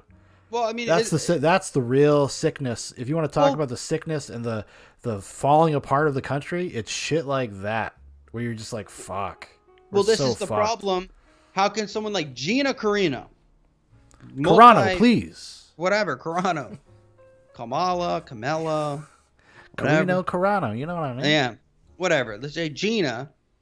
There you go. She is a very popular person, and that's one of the reasons why she got canceled. The same thing, Donald Trump can be removed from Twitter. They're going after Donald Trump for his First Amendment protected speech. And it's like, of course, it's coming for all of us. Like, it's coming. It'll slow down once it actually starts affecting them. That's when it slows down. Sean, these people are fucking insane, Sean. I know, but at some point it will be undeniable that their behavior is too public now. Like, there are people now, it's only now starting to happen where like you're more like left progressive journalists and stuff like that. They are now starting to get in trouble by the public, not necessarily institutions, but the institutions are starting to feel the pressure. They are starting to feel the pressure. Like what happened with that woman. There was a woman. What's her name? Oh god damn it. I know who you're talking about. The plane chick. When Biden landed. Is that what you're talking about? No. There's an app called Clubhouse. Yes. And it's kind of like a Discord situation, right? Yeah. So there's a journalist, famous shitster lady journalist, who went in with a burner account and listened into a conversation between some other journalist talking. And she was they were talking about Wall Street bets. Taylor Lorenz. Is that who that is? Yes, thank you. Taylor Lorenz. And they were talking about Wall Street bets, and Wall Street bets is very memey. It's very internet culture, so they call it like the retard revolution, weaponized autism. Autist, yeah. They actually literally say the retard revolution. I understand. So somebody in there used the phrase retard revolution, like in context. And then she went on Twitter and tried to defame somebody that she thought said it. She thought this person said the R word. Apparently, she was wrong. So she had to at least apologize publicly, which is not normal. They usually don't. So to me, in a small way, And I'm not saying it's I feel like that is like a pebble on the beach, whatever, it's a grain of sand or whatever. Son, but at least it was something. James Gunn joked about pedophilia and rape. So what? Okay? And he got fired. They rehired him. Yeah, I know. You have someone that is making a political statement, whether or not you agree with it, whatever, and she got fired. Now, they're not going to rehire her, though. That's going to be the difference. Regina Carano? No, they're not going to rehire her. They're not going to fucking She's rehire going to be her. blacklisted. You just went against the most powerful entity working in the business right now. She's going to be back to doing direct TV videos or direct-to-video movies that, you know, that maybe you could rent at 12 o'clock when you're drunk and you're like, fuck, dude, Gina Carano, dude. She's thick. Like, it's actually kind of fucking hilarious. So number 3 on politics is, at least at some point today, was fire Gina for her stuff about Nazis. Like comparing what happened in Nazi Germany. And number 4 at the time of this screenshot is Kid Hitler, which is referring to Josh Hawley. So you're like, that's what you were saying earlier. It's literally what you were saying earlier about how the comparison, like calling right-wing people Nazis when they're just kind of, you know, conservative. Yeah, no, it's like they're ridiculous. it's the same euphemism. Is that the right word? Leonardo Pinto says pendejo. Well, I mean, it's just gross, man. I'm sick of it. And the thing is, I really don't think it's gonna get better. I really do believe it's going to get much, much worse. Well, there will be an inflection point there, because it's what always happens. There's always the kind of a cyclical nature to witch hunt stuff. I do think at some point, I don't know when that is. I have no idea. It'll probably calm down to a certain degree. Sean, Joe Biden gets elected. Well, we should get calmed down again. And we had the riot happen at the Capitol. I refuse to call it insurrection. It was not even armed. The riot, bad, people go to jail. We get it. Fine. And what do? Fuck that, we're impeaching the president. They ramp it up. And there's no other reason to do it except to stop him. Like, we all know this is just to stop him from running. It's like, should be illegal. This should not be allowed to happen. To even broach impeachment is disgusting. It's gross. Ramping up even more. Now they're going after, and they've been firing people all summer for supporting Trump or for supporting police officers. Like that woman, when her husband or her son was involved, her stepson was involved in a shooting at the Wendy's in Atlanta. Rashard Brooks, I believe his name was, and he got shot, for firing a taser. She got fired from her job. Like, they don't care, Sean. I just don't think these companies care. No, they're gonna go. I mean, the weird thing is, because I think some of them are just ideologically motivated. It's not really even financial for some people. But like, what happens in these spaces, like Twitter, social media, where these things really ramp up and they really get the attention of the corporate overlords or whatever, it is such a small microcosm of the people that even engage with this material, engage with this entertainment. Most people have no fucking idea what is going on with Gina Carano. They just know that they like The Mandalorian. They're not connected. They have no idea what's going on. Well, I think this is a perfect tweet. Someone said, it's Tim Young. He's on at Sirius XM. He goes, the people wanting Gina fired for tweeting prove the comparison to Nazi Germany that Gina makes to be 100% correct. Yeah. They hate her for her opinion and believe she doesn't deserve a job or to even exist in their society. And, this is no longer about cohabitation. Like, they're not trying to cohabitate with Trump supporters, regular conservatives, moderate Democrats. Like, they want nothing to do with the right wing. And they're willing to go after anybody that had an inclination. And they have a giant registry, Sean, of who liked Trump. About 75 million people. Oh, yeah, sure. I mean, yeah. Yeah, shit, dude. I'm telling you, I believe, do you think, because it's so slow, it's so progressive. So you had a couple nut jobs that did some bad shit. Out of the 75 million, out of the 100 some odd to a million people that were there, were the ones that went to the Capitol. They're the ones that were wrong. they're like, dude, they're coming. The DOJ is filled with despots and people who are completely ideologically driven for like racial equity, and it had nothing to do with the sense of law. Like, equity has nothing to do with the law. Well, they're just they're power brokers. They finagle things to keep themselves powerful. It really has nothing to do with it. Like, when you're talking about some of the, these you're are talking like about ideological. well, you're talking about some of the people in the Department of Justice, or maybe in some of the intelligence communities and stuff. The lady who made comparisons to Trump, son, Barron, at, like, you know, just because you named him Barron doesn't actually make him one. Like, talking shit about a fucking like 10-year-old kid. No, I know. On national she got hired. Yes. At the DOJ in the Civil Rights Division. Do you think they're going to protect Trump supporters' political beliefs? Massive psyop. No, they're not going to trust them. They don't want to help these people. The ACLU is completely against Trump supporters. The ADL, like, is fucking trash. All of it's trash. All of these things further illustrate Gina Carano's point with that tweet. Yes. You know, it was interesting because, you know, with the article we read, the IGN one, you know, because it quotes that one tweet, right? And then it doesn't quote any of the other accusations it makes, which is weird because it's on fucking Twitter and you could just embed the tweet. Like, where's the anti-masking shit? Like, what did she actually say? I have a feeling it's way more milquetoast than anybody. She basically was saying, like, you have your individual right to not wear a mask. Yeah, I've read it into it a little bit. Yeah, it was like she believed in, like, liberty. She was talking about liberty and stuff like that. Well, yeah. I mean, like, when you're a person who's, like, worked really hard your whole life and got the shit beat out of you, and you probably have a sense of, like, you like earning things. I don't want to say everyone on the left is not, but where are all these woke leftists that talk about empowering women, that are all about giving women, like, she was on the largest TV show on Disney Plus, a prominent role, largest in the world, one of the biggest in the world, but like a prominent role.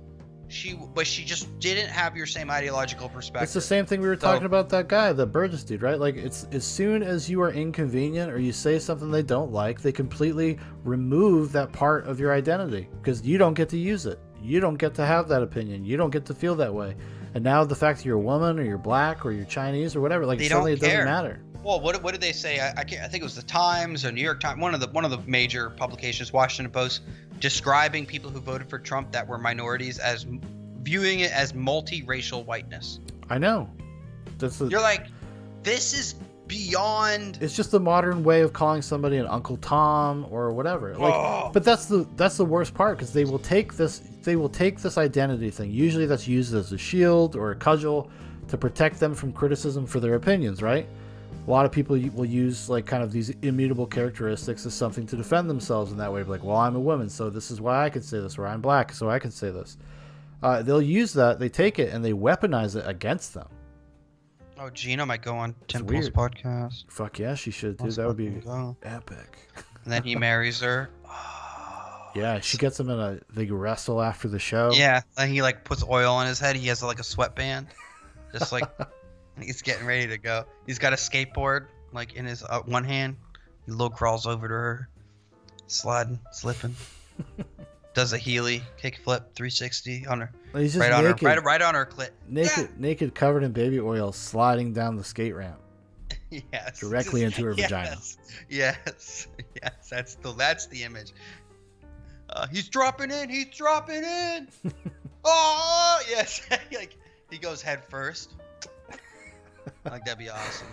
Her little Yoda. No, I mean, like, listen, man, it's disappointing, and it's really one of those things that in modern society, it shows the failings and the new church of woke and how powerful it is. And this is what I was saying earlier. I think we were talking about when you were here. Maybe I got the wording wrong, or maybe I was wrong in a sense, not necessarily conservative, but Christian orthodoxy dominated mainstream for the most part.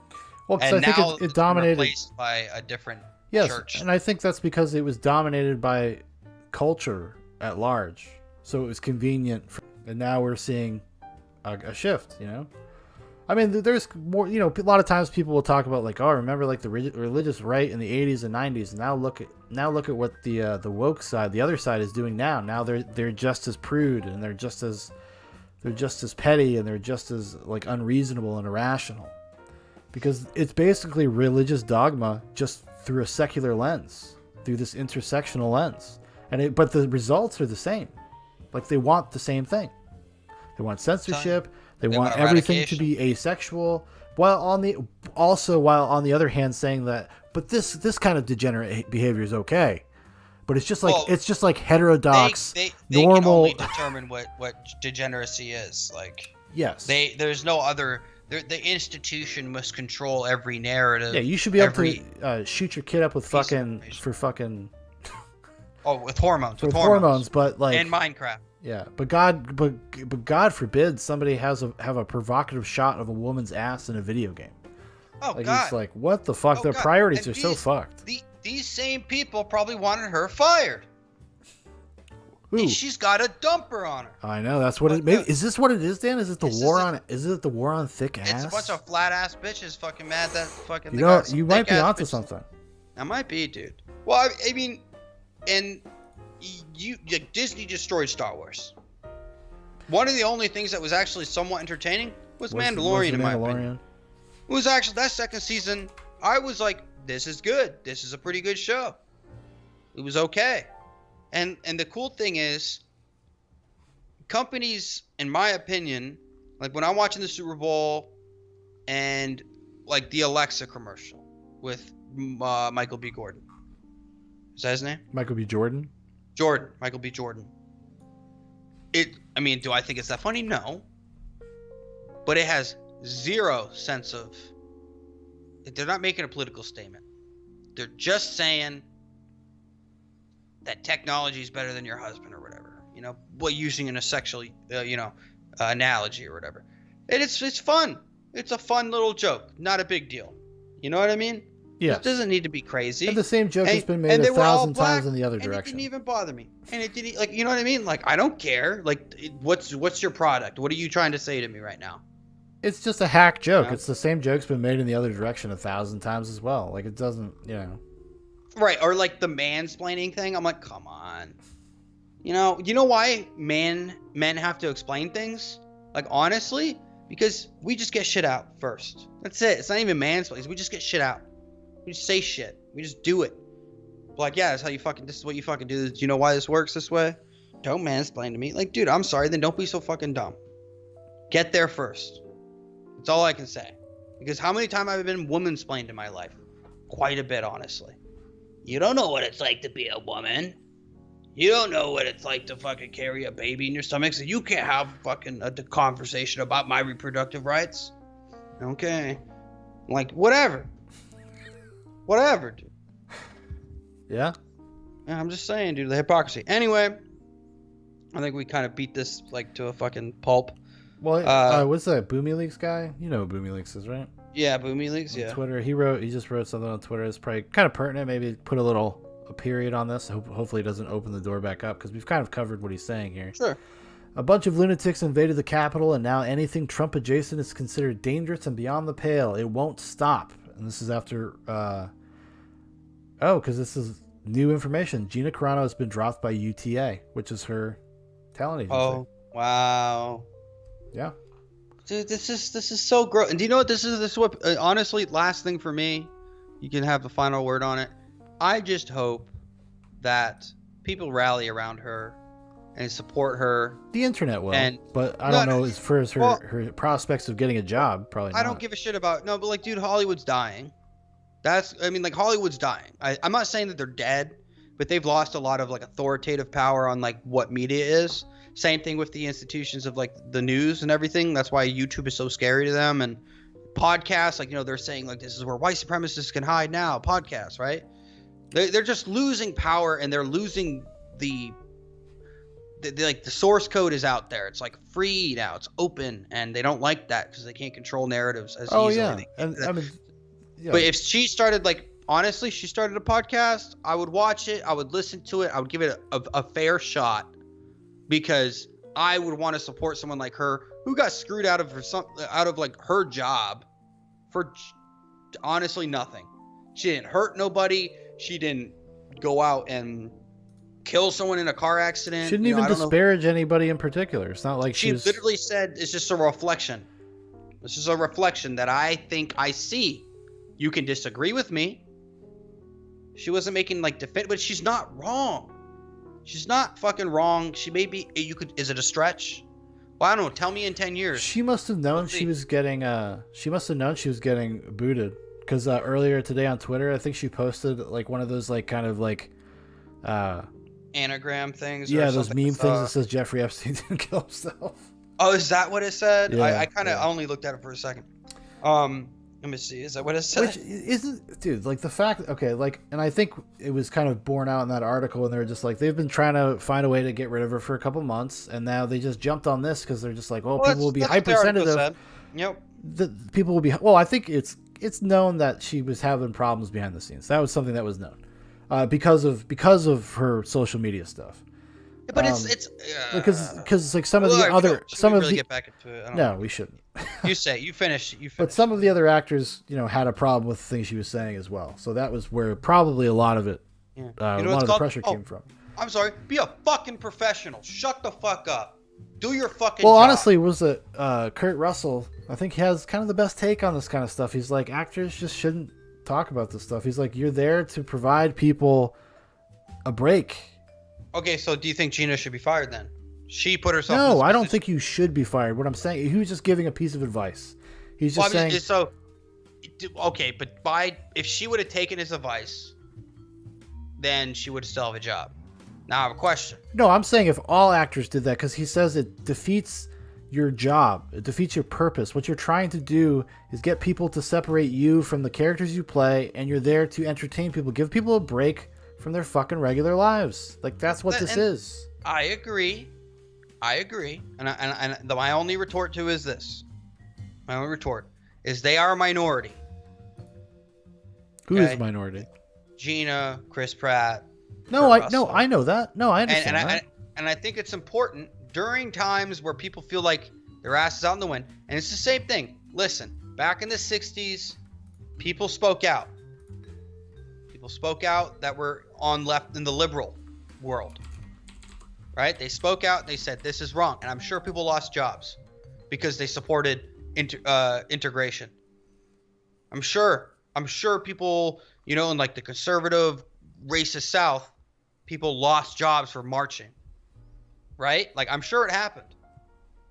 I guarantee you this is not an insular moment in time.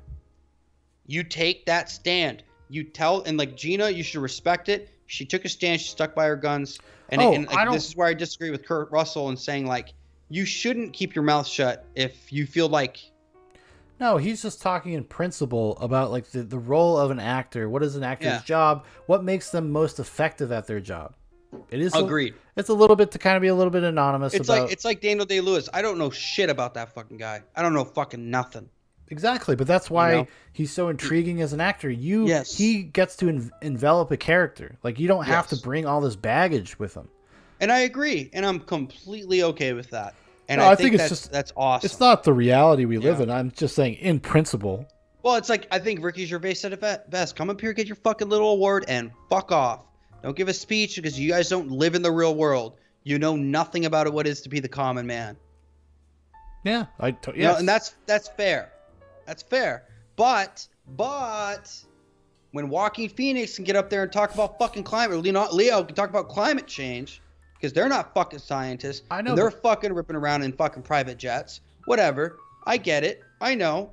But I'm saying, like, that, it's just so gross that she makes something, or a political statement, or something she believes in, she's fired. No, I just think it's bullshit. I agree with you, it's bullshit. I'm saying that's like more of a principled argument rather than reality. It's not reality. People are not. That's not ever going to happen. Walter says DDL is an awesome actor. Thanks for following us over here, Walter. I've seen. Hey, thanks, man. Appreciate. Sorry it. that we can't live stream. We can't live stream on There's a video on the Zoobox channel explaining why. And which you could just post this video there, I guess.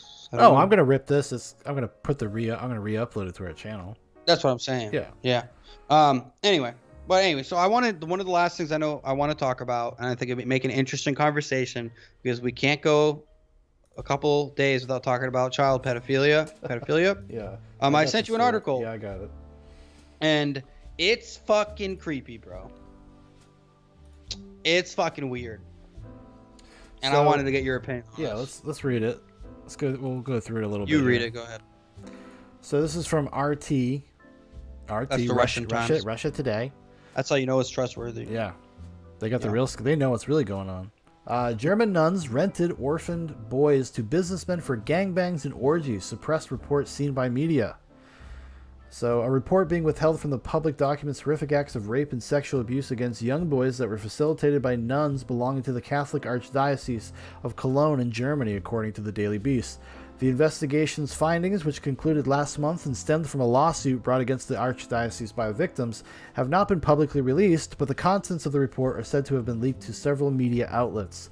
Sections of the 560-page report purportedly seen by the Daily Beast detail how nuns who ran a convent in Speyer, Germany, between the 1960s and 1970s rented orphaned boys to businessmen and clergy who abused the children, sometimes for weeks at a time, before returning them. According to the outlet, some of the orphans were forced to participate in gangbangs and orgies before being returned to the convent, where the nuns would discipline them for having wrinkled their clothes or being covered in semen. Jesus. The report concluded that 175 children, most of them boys between the ages of 8 and 14, were abused over 2 decades. Some of the children were intentionally barred from being adopted or taken into a foster home so the nuns could continue to hire them out, the probe allegedly found.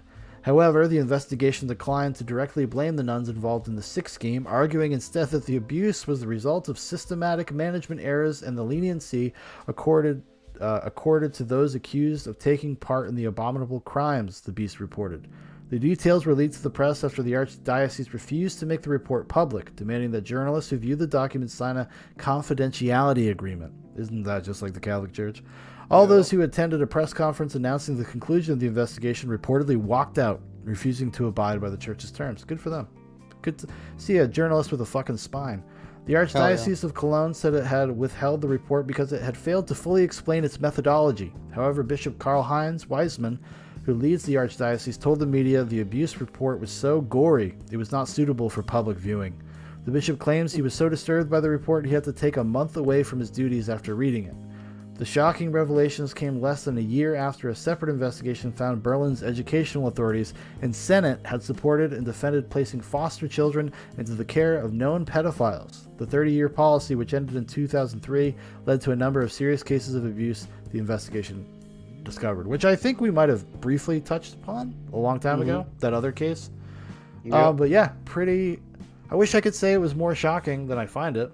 Yeah, but it's like the one that is at least different to me about as far as the church goes, like they, as far as it alludes to, that there was definitely some knowledge by these they nuns. always know. Oh, the nuns were the ones that were doing it, and then they blamed like, oh, the systemic mismanagement. Like, what are you talking? How does that happen to 175 boys over a, what, 15, 30 years, 20-year period? Whatever. Well, the 30-year thing was the end. Was the the end of the was the law of what convicted pedophiles could adopt children.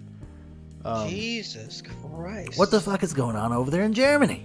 Dude, Germany's fucked up. They're fucked up. It's not that I'm surprised, but it really makes me like when you listen that documentary. Not Touch of Evil. No. I'm not even talking about. I'm talking about the one with the brothers. The brothers is like fucking on Netflix. Oh. The twins or some shit. Know My Name? Do you know my name or something? Yeah, Do You Know My Name? That's it. I think that's it. And I'm not gonna spoil it too much, but it's some really deep, dark shit going on there. Was this like a common thing? Like, it seems like this stuff is probably like, but this is kind of we've talked about before. Like, this shit is very prevalent in the world, and people do not acknowledge it. Like, just the fucking a couple weeks ago, a giant pedo ring got busted in Florida, right? Fucking two people died. 2 officers died.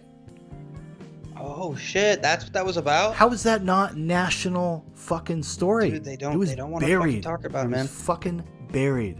Why? Why? Because impeachment's more important. Well, exactly. We're being led around by our fucking short hairs about fucking impeachment. Like, who gives a fuck right now? Dude, it's like so boring, dude. Because it's not even entertaining. Because before it was like, oh, there's still no fucking way. They didn't know they didn't have the votes, but at least they had like the process. But what I'm saying is, I think a lot of times, these other stories are. Walter says, "How do you say virgin in German?" Good and tight. No, it's like all these stories are almost there to like run interference. I mean, Dan, seriously, if you remember back in the day, the first like the 9/11 episode of Joe Rogan with Alex Jones. You remember that episode when Eddie Bravo comes on halfway through? Oh, yeah. They talk about a case that happened in California like a few weeks before he was on. Another, like hundreds of people implicated and arrested. They saved kids from fucking cages. It was it was only reported on the local news. What the fuck? And not to mention, Trump actually set up the task force and they disbanded it. Operation Talon. Telling you, man, some dark shit going on with these powerful people. There's a lot of people who got fucking... who are compromised. I guarantee you. The Jeffrey Epstein thing is it's like a tip of the iceberg. That's like the top of the operation. Well, even like, listen, Eric Weinstein, I don't like some of the shit he talks about. Kind of annoying. He annoys me sometimes, but it's good to listen to people that annoy you, though.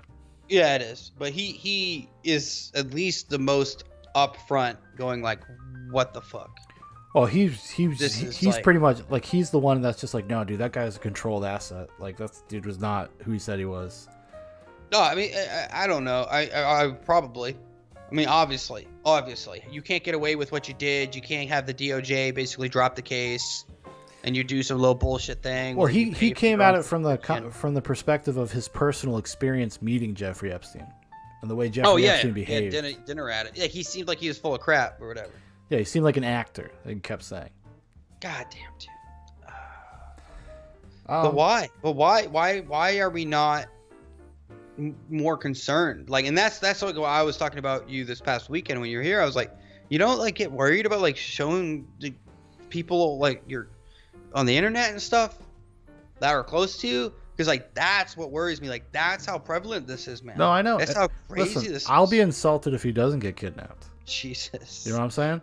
No, I know, and that's why, like, Foster's very even rarely spoken about directly on Zoobox at all.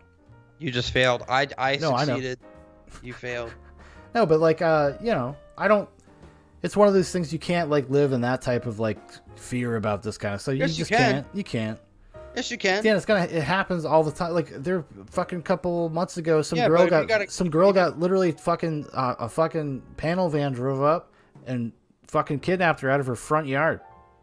Like this is like where I live. You're gonna tell me they didn't like survey the situation? Oh, they could have found her on social media. Yeah. Could have easily just walked her like whatever, figured out where sure. she lived. I don't deny that. Bing bada boom. I don't deny that. But like this is the dangers of living on such a like online life is the amount, because like listen, you've had experiences when you went against the Johnny Depp people. No, you're giving people access to your private life. Yeah, you're giving people. I also probably in my naivete like didn't have everything locked down, which I should, just because I do Zoobox. I should have everything locked down to being like the most private it possibly can be. But I didn't at the time, and that was I learned my lesson, But I don't know, and I don't disagree with your broader points though. I do think, yeah, of course, you should definitely be worried about and be careful what your kids are doing or how they're being exposed, because you are inviting people into your private life by having social media. I mean, I'm not the most prolific, social media person. I'm not on Facebook posting all the time. I have people in my family that are, and I talk about that all the time. I'm just like, yeah. Well, I mean, it's just like, something innocent to you will be something gratifying for somebody else, and that's like the gross part of people, and that's something that where Mouthy Buddha, like, I mean, I recommend you check out Mouthy Buddha on BitChute. Yeah, I gotta check out his video. Yeah, he's got a couple, I think. Oh, dude, memory hold on Twitter is a good way to follow him. Okay. Because Memory Hold is like one of his editors. Like they work together. Yes. So Memory Hold, and you can follow. Like he usually tells you when videos dropping. Mouthy Buddha got, I think, banned off of Twitter or left. And I'm telling you, man, like this guy was not out there. You could say he's accusing people, sure, but he's not calling them by name. Like he's using their Instagram names, and like you know. Is that true? Well, he got removed off of YouTube for like the Comet guy, the Comet Pizza Shop guy. There was some things, but I'm telling you, like he's not like doing it. At least when he was on YouTube, maybe he is calling certain people out on BitChute, but it's just not. He's putting together things, and he's saying this person, I cannot prove this, but this is some of these common themes I see connected to these accounts, and this person is like a convicted pedophile. This person uses this language, which is coded language for pedophiles, and you can No, I know. surmise. He's trying to put together like a puzzle, and Yeah. some people do have their records are public. Like you can go find out who these people Well, it's are like and what they've done, and Instagram. blah blah blah. If you're on Instagram doing, you know, posting shit, and that gets screenshotted, or you have a public profile, Yeah, what do you think's gonna happen?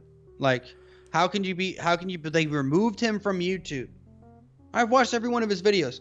I would not say any of them are egregious, and they're not without some that you could definitely criticize him, maybe. But it seems like this dude does his research, in my opinion. no, I mean that's as presented. It definitely feels that way. It feels that way. And he's been Yeah. around for a long time, so. But I fact checked him myself. Like I will go. No, look. I don't. It doesn't seem like he's a bad actor in the sense that he's out there purposely spreading He's not disinformation. Eric Dubay. Okay, he's not Eric. He's not Eric Dubay. No. Was he? Isn't Eric Dubay still on YouTube? Yeah, he found another. There's another channel. He's got another channel, another 60, 70,000. Yeah, they don't know about him. Yeah, baby. We're safe. We're safe.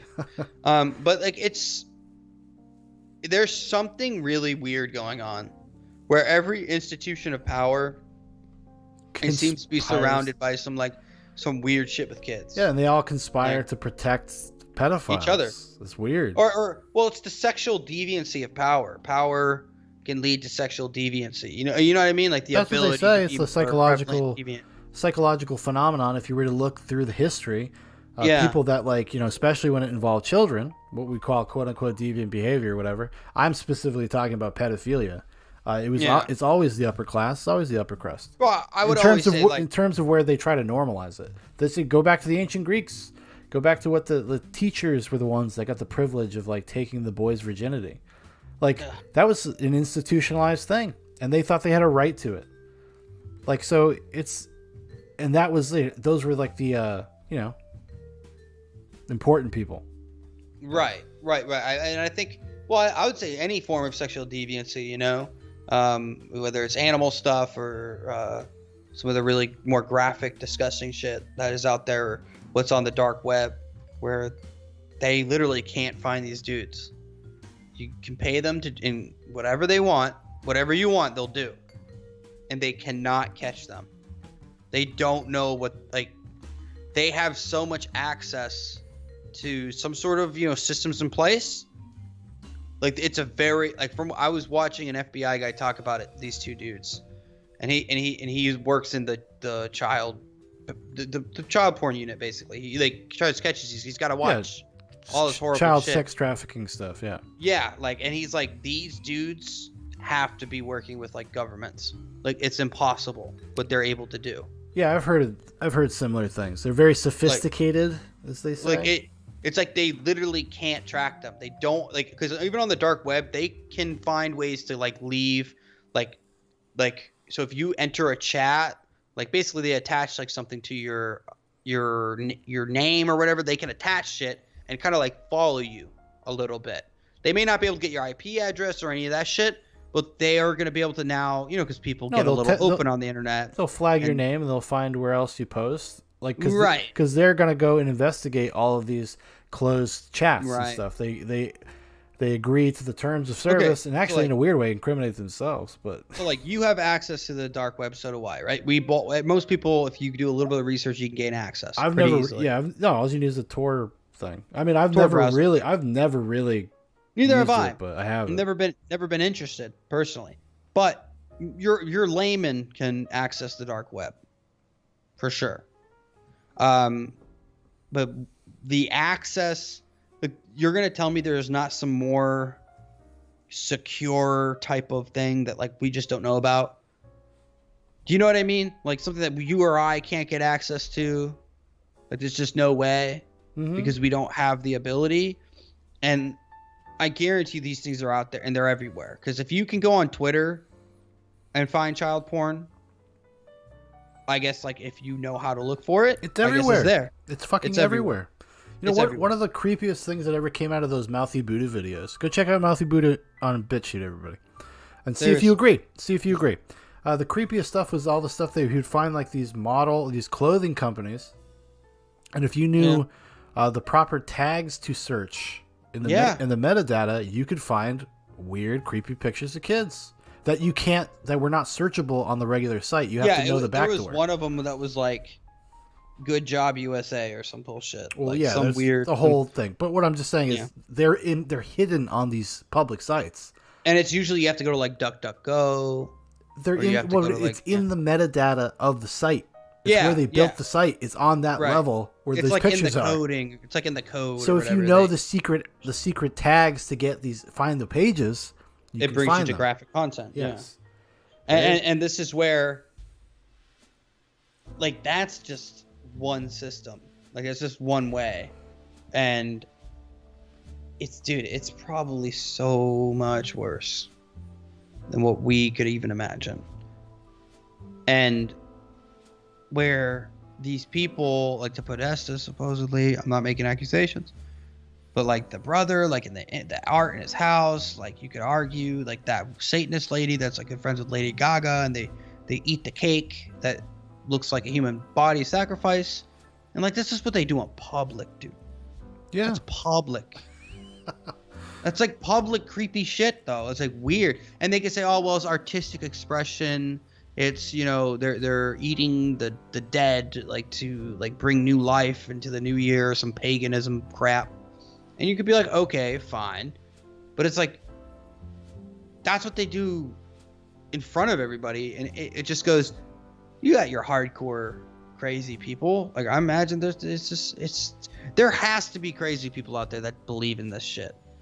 There just like and I'm like talking about true Satanism shit. No, they do believe it. Yeah, they believe in it for sure. No, I mean believe, partake, all of the above. They do. Like, and they are people that are powerful in our society. Like, there's no doubt to me that because these people are everywhere. It's like ritual. It's just like something that people have just passed down. That's why all these people are fucking related to each other. Or like, look at the Queen of England and everything. All these fucking, like, you know what I'm talking about? You were talking about how like the elites in society, you know, like Rome or whatever, they could do what their thing. Like, go watch. I think it might be Mouthy Buddha. No, Sean Atwood. Like, they get into it, dude. They look at all. What? Sean Atwood is a little. No, he has spicy people on. It doesn't mean necessarily. Well, he like openly entertains every crazy fucking thing that. Absolutely, but that's what you do as a good interviewer. You shouldn't be. You should be unbiased and you should entertain, right? Sure. You know, it's a way. But there is definitely people you've had on that is like proven they were molested, proven they were a part of certain things, and like when he breaks down.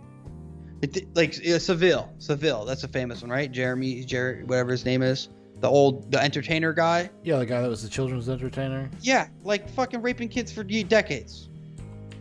Yeah. And he was friends with the Queen and all these people. He was a knight. He got knighted. Jimmy Savile.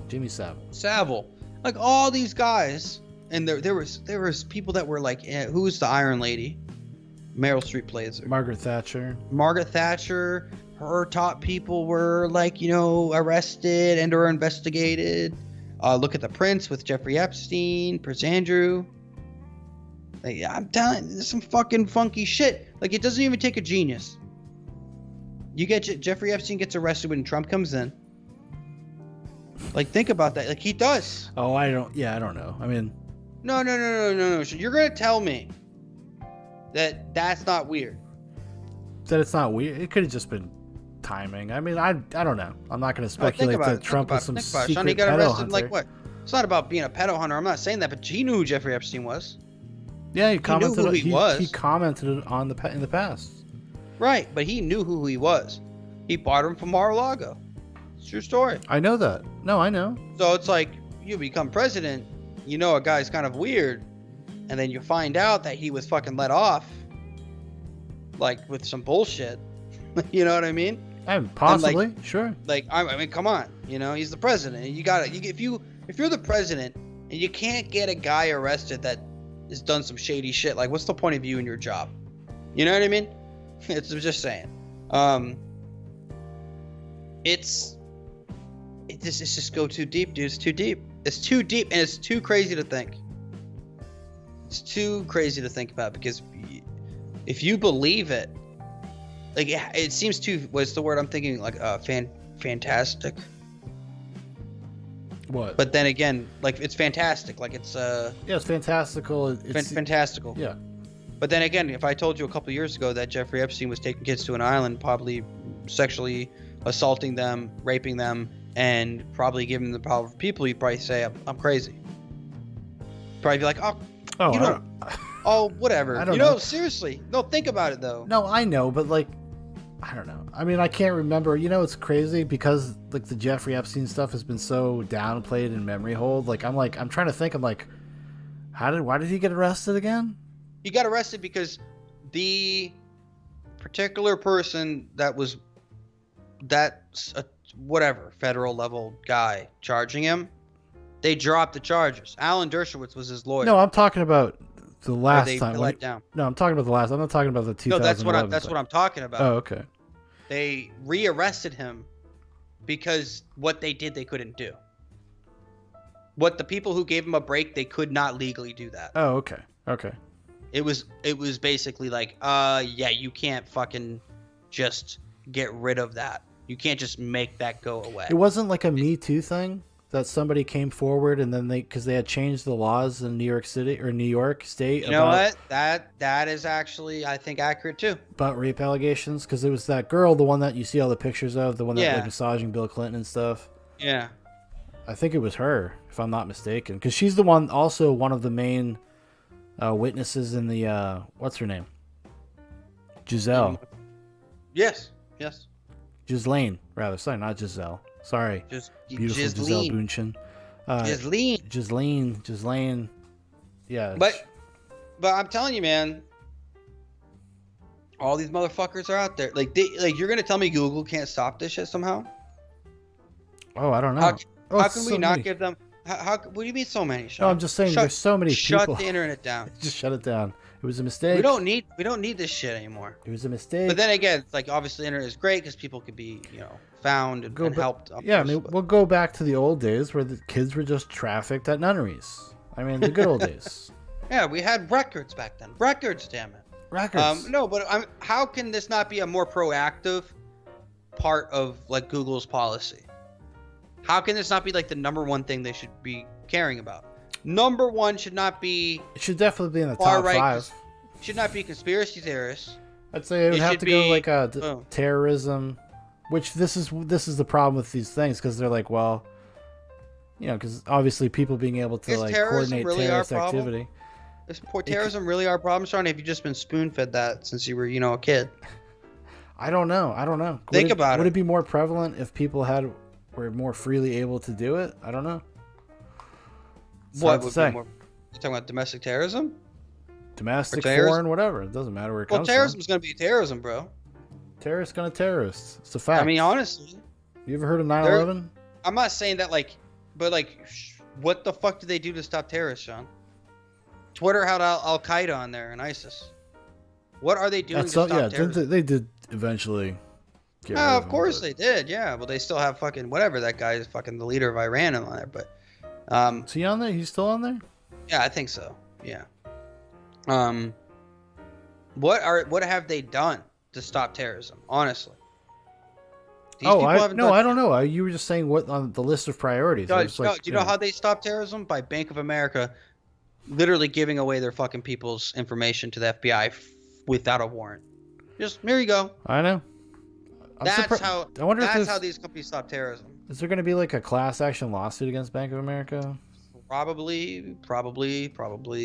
But it doesn't matter. They'll get, like, they'll pay out $10 million and, oh, my bad. Don't worry. We just, completely fucked you over when you didn't do anything illegal. And what bank would give up your private information without a subpoena? Like, it should be private protected information, Fourth Amendment.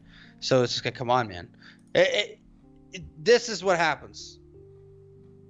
How much money is like being put in these bank accounts in Bank of America? All about fucking kids. Probably a lot. It's like, dude, I think Elijah said like the sex trafficking alone of children is like $150 billion a year. Yeah. That's Maybe that's why it's so prevalent. What do you mean? Because it makes so much money. It's a little weird giant industry that nobody is allowed to talk about. That runs in the shadows of our world. I don't know, man. Or actually not even so much in the shadows, just you gotta know what you're looking at sometimes. But that's what I'm saying. That's what makes Mouthy Buddha, to me, interesting. Because you can the pieces replicate it together. Well, he shows you how to replicate it. He literally shows you. Well, yeah, you can go replicate this yourself. Yeah, he's showing you kind of what you should look for and like what are kind of red flags. I mean, these are things I think if you've, for lack of a better way to put it, been involved in like conspiracy world for a while on the internet, this is the kind of things that you're gonna recognize because that's the weird thing about a lot of conspiracy stuff. Like usually there's truth in there. Sometimes it gets taken over by ridiculous shit, and then it spirals out of control and becomes about something that it's not anymore. But there's usually a foundation of like, oh, well, this is worth looking into. That we should be asking these questions, and then whether through psyop or through whatever, like it always gets undermined by some crazy shit. Well, or a granular thing that's we've wrong. talked about like this before. That's very small. We've talked about this before. The fact that Pizzagate became about an actual pizza place, all of a sudden, like overnight. It's not how that started. That was not what that was about. It wasn't until like the last little bit of it that it was about that specifically. Honestly, you want to blame Alex Jones for something, it's for fucking running with that stupid pizza parlor shit. I mean, because they had so many videos about that. Like, what happens if that shit was real?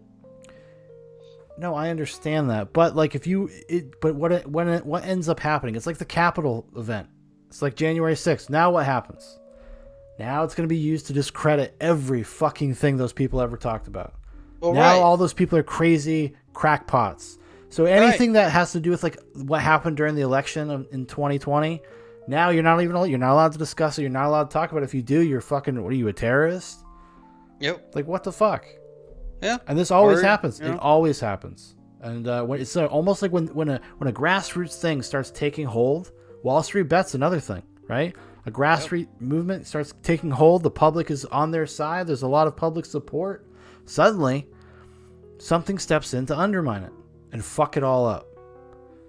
And you gotta wonder sometimes, Well, I'm not trying to be too conspiratorial. I'm just saying it gotta make you think. But it's not conspiratorial. We know there are people in positions of power that abuse it. That's it.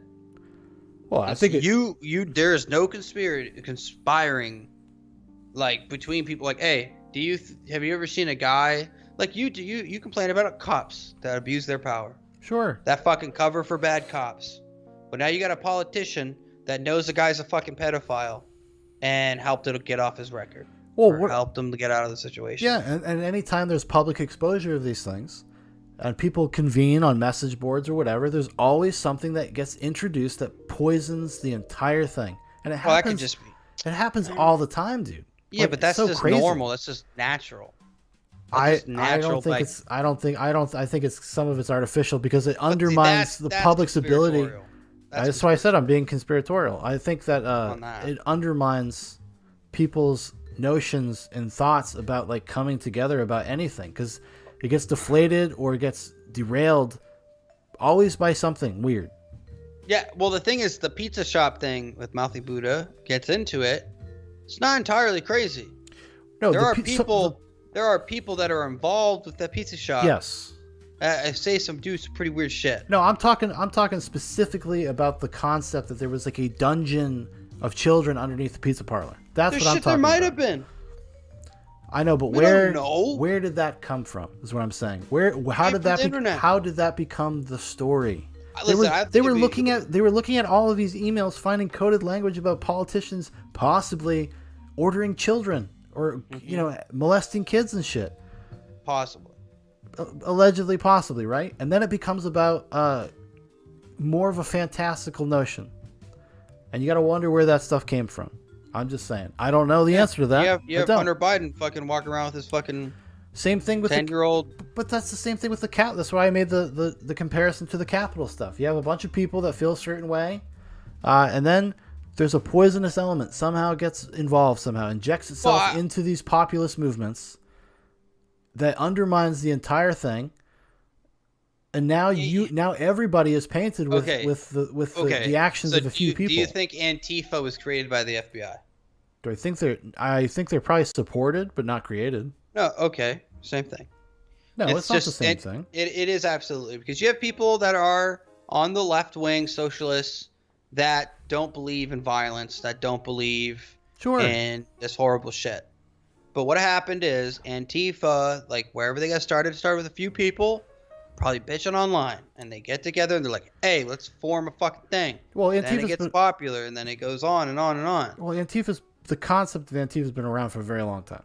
Yeah, I don't care. I'm talking about what I'm saying is you don't think that it's possible that like our intelligence communities is propping up Antifa and encouraging violence to make it do the same thing you just said, right? To demonize an entire wing of thought about people that wouldn't normally be that way. Listen to me. I'm not saying that they wouldn't. Okay? What I'm saying is, like, do you think that they are involved in every level? No. Of every, you know what I mean? Like, this is the point. It's like, I don't think you have to be. Of course. Like Cenk Uygur. Of course. Of course, they're involved in certain aspects of psychological operations. You know, like I think that they play a role in the QAnon conspiracy theory. They probably played some sort of role. They're like basically, Dan, they're like out there creating Manchurian candidates that they activate. Like it's fucking weird. I mean, they might be. Because they're getting unstable people. All of these people that get arrested for this shit, what's like the common factor? They're all like fucking autistic. They're all like mongoloids. They're all fucking sick people. Yeah, like Antifa. Same thing. That's what I'm saying. It's the same thing. The targets are the same. The fucking methodology is the same. I agree. I mean, you could even look at the Charles Manson thing. You know, they all look like fucking, mongoloids. They all look fucking weird. They're all fucked up. Or what you're seeing is just people who are fucked up, Sean. I know. You could literally just be seeing there is a common thread here, okay? Like a common thread is that they're fucking crazy. No, that there's mental illness involved, right? Right. I understand that. You take a person with mental illness and they read something on 4chan or Reddit that says, "Hey, I think that there's a sex dungeon in there." Sure. And the dude has some like obsessiveness about it, and he starts building and fabricating all his shit in his head, and he decides to go down there with a weapon and tries to save the kids. You don't think that there's potential that some of these people are like groomed? I will 100% give you potential. No doubt in my fucking mind. Sure, that's all I'm saying. But like the resources it would take to do that kind of operation. I don't think it takes as many as you think. Like I think it's like, what do you need? Like a few hundred people involved with something? That's and a half lot of people. And half of it, Dan, is just being on a message board when they're in their cubicle during the day. How large is the FBI? Do you think? How large do you think it is, dude? Like I don't know. It's probably like 50,000 people. I would be shocked. People? I would be shocked. So let's see if we can find it. Yeah, I would be shocked if it's that many. I would probably say 10,000, 5,000, 10,000. That to me seems reasonable. I could be wrong. Okay, so this is 2020 numbers. Sure. Okay, 37,254. Okay, so those are special agents. Special agents and intelligence analysts. Okay, cool. So intelligence special agents. Out of those people, how many people are actually working stuff, dude? Less than 5%. Okay, like most of those are going to be accountants. Or maybe you don't know, Dan.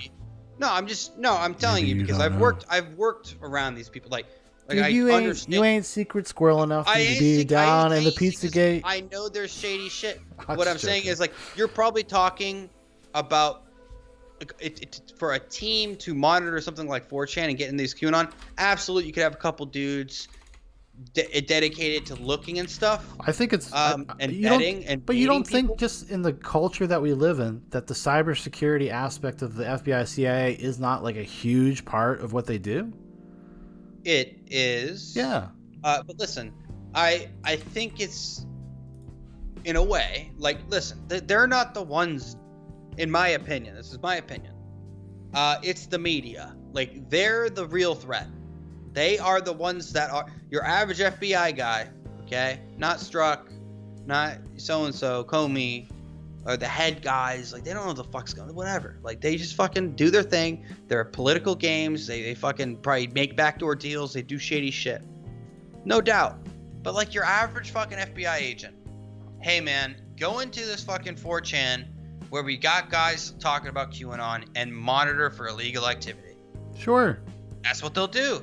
And like, hey, strike up conversations with these people. Try to get information. Try to see if they're planning. That's basic cop shit. Like, that's what you would do, right? Yeah, So sure. it's like, do they have whole teams dedicated? I'm talking Yeah, like 100 people? Probably not. Well, let me ask you a question. So do you believe that on like higher echelons of government, we're talking like our senators or governors, like Democrats and stuff like that, do they not use like kind of psychological tactics on a population to get them to like come to their side? Their ideological persuasion? Yes, they do. But like, it's I mean, also, that's what we were talking about with all the Trump stuff for 4 But, years about the John, hold demonization and Gina Carano, what Yes, she said, right? Who gave the power? The media. Yeah, The media. mainstream media is the real tool Yes, and there's- of the deep state. I'm not That su- is the real tool. I would not suggest otherwise. Yeah, I and wouldn't what they suggest do otherwise. is they pay these people fuck tons of money, just sit there and read from a teleprompter that is owned by 2 or 3 major fucking multimedia corporations, AT&T, fucking the other ones. Yeah, and they coordinate with ABC. campaigns. They coordinate with intelligence agencies. There's all sorts of crazy shit going on behind Right. the scenes there. Right, absolutely they do. And to me though, it's not as like crazy as you think. Okay? I don't. Hold on, give me a chance. Like, I'm telling you what happens. James Comey calls the head of AT&T. Listen, we guys need you to put this particular message out. Yeah, because of 100%. this." Like, that's how it is. Our senators and these people, like, they don't know what the fuck's going on, Sean. Listen to these. You've listened to these people talk. They're not like really game planning. No, but they have fucking handlers. They're like literally told what to fucking do. Yes. And that's yeah, all. they- I'm suggesting that's big that. corporations. I'm- That's big. I know. Corps, then. So you're seeing That's- a broad view of that, but I would bet money I'm not saying there is. I'm not saying there isn't. I'm just saying it wouldn't be that large that of a group of people. that our intelligence. but No, it wouldn't be that large. I don't think it would be. I don't think it needs to be. I don't know. It just depends on what you're talking. Now you're talking about going and messing in a chat room, creating a huge psychological operation to trick something. Alex Jones could be a part of the CIA then. He totally could be 100%. Actually, a lot of people It's say like- he is. He might be. I don't know. He's a Mossad Or- agent, actually. Or he's a cultural phenomenon that just some guy that rose to the top, you know, and that he took advantage of like certain stereotypes or certain lines that people weren't taking at the time, and it became popular because of it. It's like, is Joe Rogan out there intentionally trying to misinform people? Yes. I don't know, you know, like 100%. maybe, or Oh, maybe dude, he's just a guy that does a podcast. He's CIA compromised. He might Eddie be. Bravo knew. Eddie Bravo knew and confronted him. And It's actually maybe, I don't know where Eddie is, dude. I haven't seen Eddie in a long. exactly, Dan. Uh, Exactly. He's gone. He's gone. She's too much. She's too much for the Joe Rogan experience. Now it's more of like the Joe Rogan hangout experience. What? I don't experience shit anymore. Yeah. Just joking. I don't know. I just think the movie Hollywood shit, that is also a part of the propaganda machine It to is. make you feel like the FBI is more powerful than what it really is. not- And if you understand like group psychology and how those things work, that's why I don't think it requires a lot of people. I think it's pretty easy to get people that are already primed to be violent, say, to start. That's why, agent provocateurs, where they take like 2 or 3 people, they go fucking throw a Molotov cocktail into a building, and then suddenly everybody's like, whoa, it's fucking on. Like, that's how people operate. And they operate the same way in chat rooms. Yeah, and there's definitely no doubt. There's no doubt.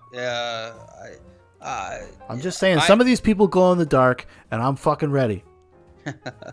I've been attacked by Abraham today. That's true. Probably a CIA asset. A lot of people don't know this. Dubbox, #1 podcast for people in the intelligence community. They love this show. Yes, they do. They do, because we speak truth here, and they just like to hear it every now and then. But like, I don't know. Like, you got like, it's kind of like the Wolf of Wall Street shit. There is a fucking guy looking into it, had a team maybe of a couple dudes looking into this. Mm-hmm. And they're not trying to go in and necessarily influence shit. They're just like watching. They're like, this is weird. I think this is going to take years to build shit. Like, so I'm going to do this. There's fraud. There's murders. Those are the people that are tasked with stopping it from happening. Right. But it takes time. Like, Dan, like you said yourself, these people, they're like, how can we not catch these fucking dudes? Something's going on. Well, I think it comes down to is like the reason that I do listen. The NSA is probably more dangerous than the FBI or anything like that. Thank you. Yes, but I agree. But they don't. As far as like things that have been released, okay, things that have been released. Just by what Snowden exposed. They never, and he was one of the architects of these programs. At least is what he exposed. They do not try to fabricate reality from the NSA. It's a complete surveillance. That's what it's all about.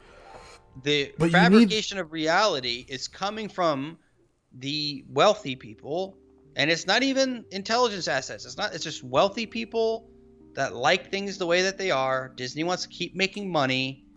So are they in bed with the Chinese government? Like, do you think there's like a Chinese spy like tinkering behind the stage and like being like, no. I bet you there are people that work for Disney that are Chinese spies. No, literally go like this. You want a Disney World open it here in China? Well, you got to take John Boyega out of the fucking poster, and you got to film certain shit here. That is it. It's business. It's money. Like, that's where I disagree about like all the conspiracy theory stuff. It's fun to think about, but it's usually just bad people getting together and like, or just saying, we don't really give a shit about the Uyghurs. We're just gonna make money. Disney Corporation is infested with Chinese spies, Chinese money. They might be. Paramount as well. This all started because of fucking Michael Bay making his goddamn Transformers movies over in China. The Chinese government literally had to come in and oversee the production when they were in China. I think Cyberpunk 2077 is more or less going to be a realistic future. Probably, yeah. Like, as far as corporations run this country, and they always have. Yes, they always have. Yeah. So it's just until those things become maybe we should just ban corporations. You can't make more than, I don't know, like shit, like $500 million. Just fucking ban it. Am I talking to Vosh over here? No. Well, honestly though, you should ban. What they should do is completely ban. Make people poor in government.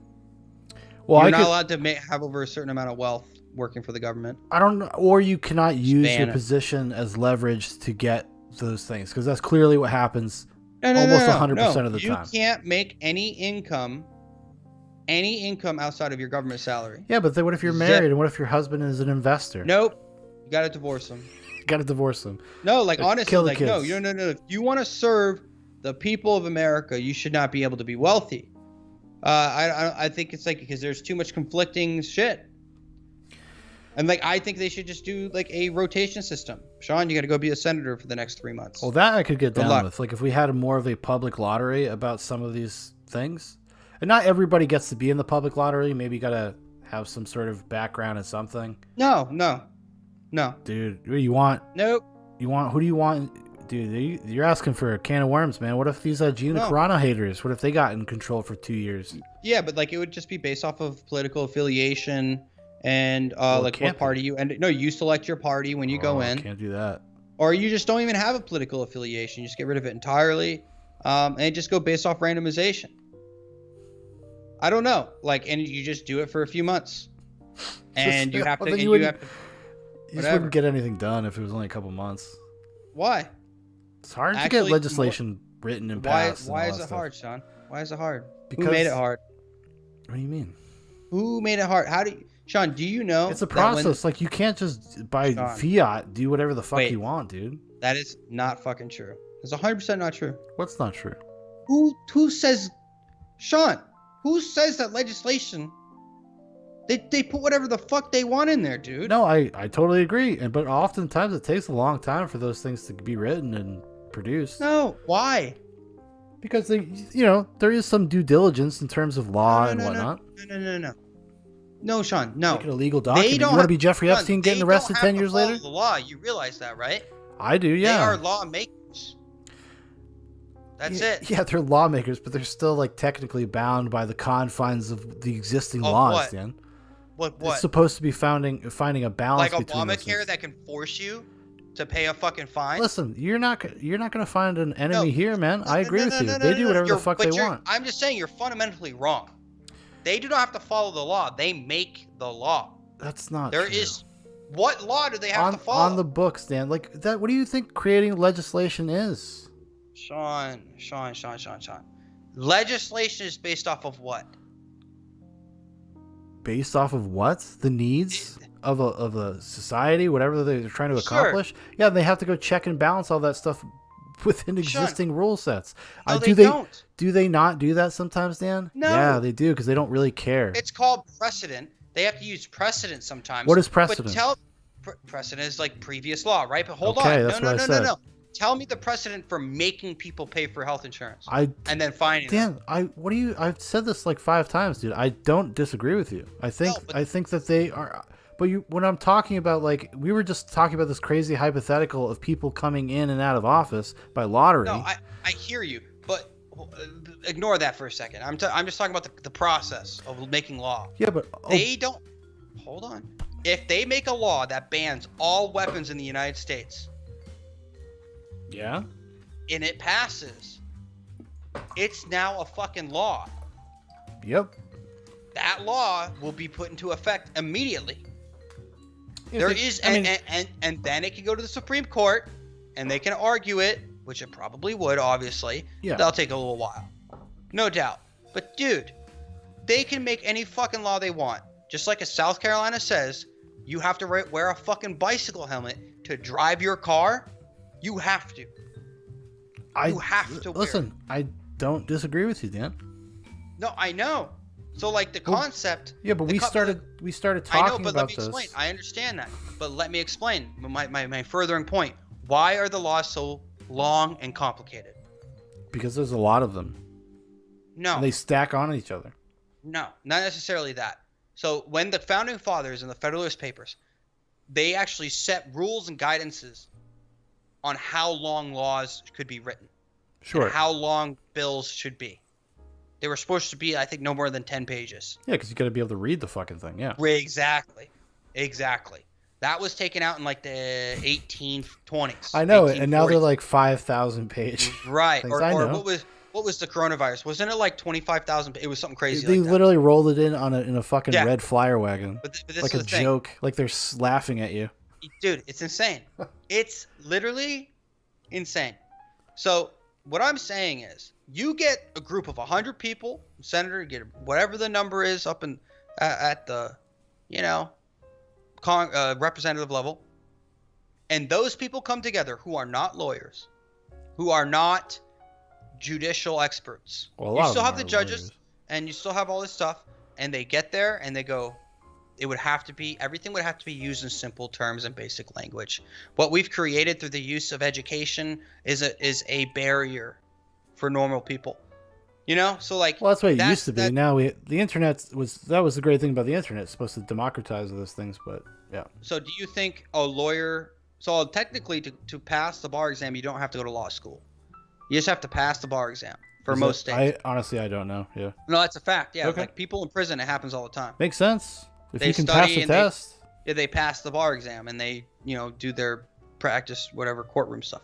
You can do that. Plenty of people have done it. It's actually not impossible. Kim Kardashian was studying for the bar exam. It was like a story from a few years ago. As long as you pass the bar exam, you can be a lawyer.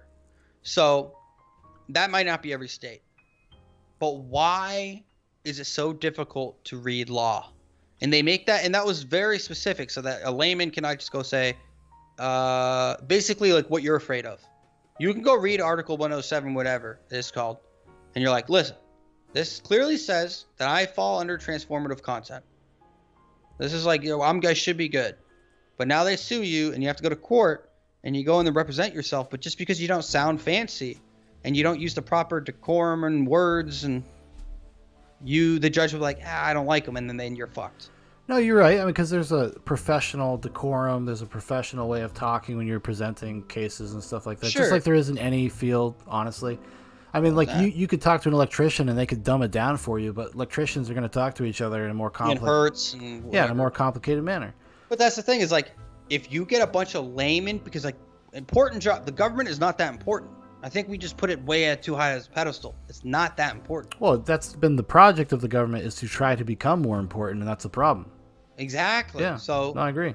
So if you get a bunch of like, let's say average Joes who aren't there to manipulate, to do anything, and they make like regular money, and you keep businesses out of the government, like that's the biggest issue.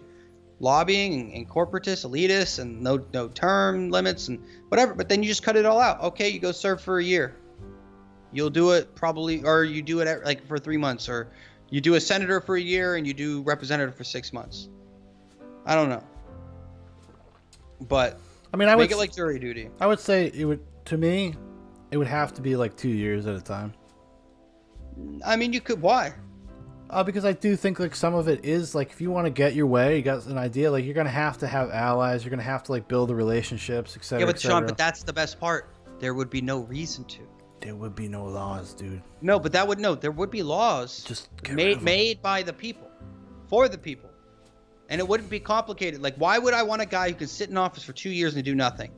But you get in there, it's your one opportunity, probably in your life, to have an effect on your community and your country. Yeah. So that like the poor Southern guy can get a voice, and then the rich corporate guy can get a voice. And everybody's got a voice. Everyone's equal. See, I understand that your vision of a poor person is probably a lot like me. But listen, that's not true. None of them are as awesome as me. Yes. You can't trust these poors. Yeah, but as far as you can throw them. I mean, do you remember you go to that Walmart near your house? I've been there a few times. Want those people running this government?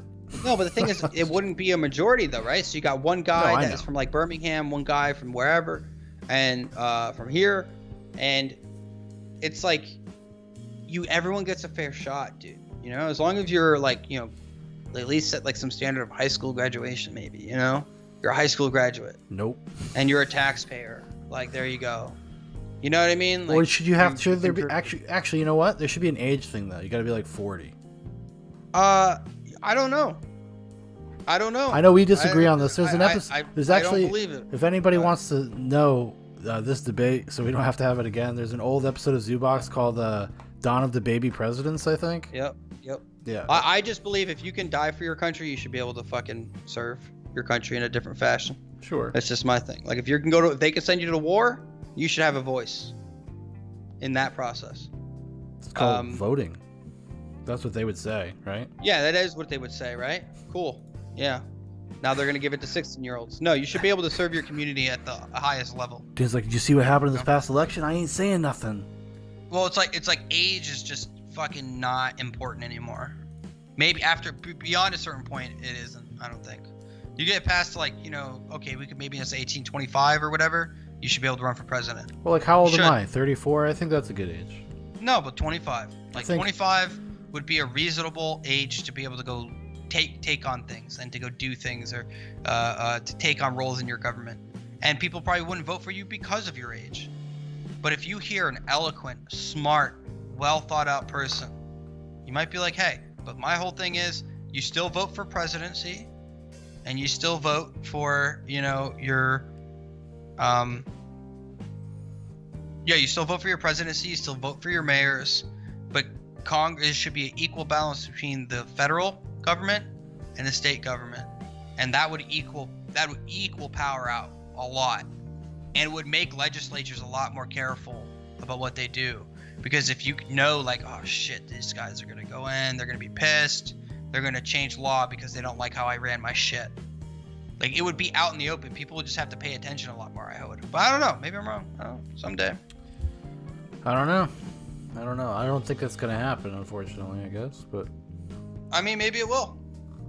200 years from now, Maybe it won't matter. Maybe it's gonna be Tim over. Pool's great grandson will be the first senator elected by lottery. Him and Gina Carano are gonna start the pool party, as we've discussed. Yes. I don't know, man. I just fucking pedophiles are bad. Kill them. You heard it here. Minecraft. Again, we take our very controversial. Go check out Mouthy Buddha, dude. Go check out Mouthy Buddha on BitChute. We take our very controversial, very hot take. Listen, fucking kids is no good, and you shouldn't do it. It's bad. It's bad. Definitely bad. You're ruining an entire generations of people by doing stuff like that. And we don't agree with it here. We don't allow it. We don't stand for it. Absolutely. Only at places like Zoobox you're gonna find this kind of integrity. I mean, I gotta go cancel Disney Plus, dude. Might have to, actually. I mean, it's kind of just so. I'm just so disgusted.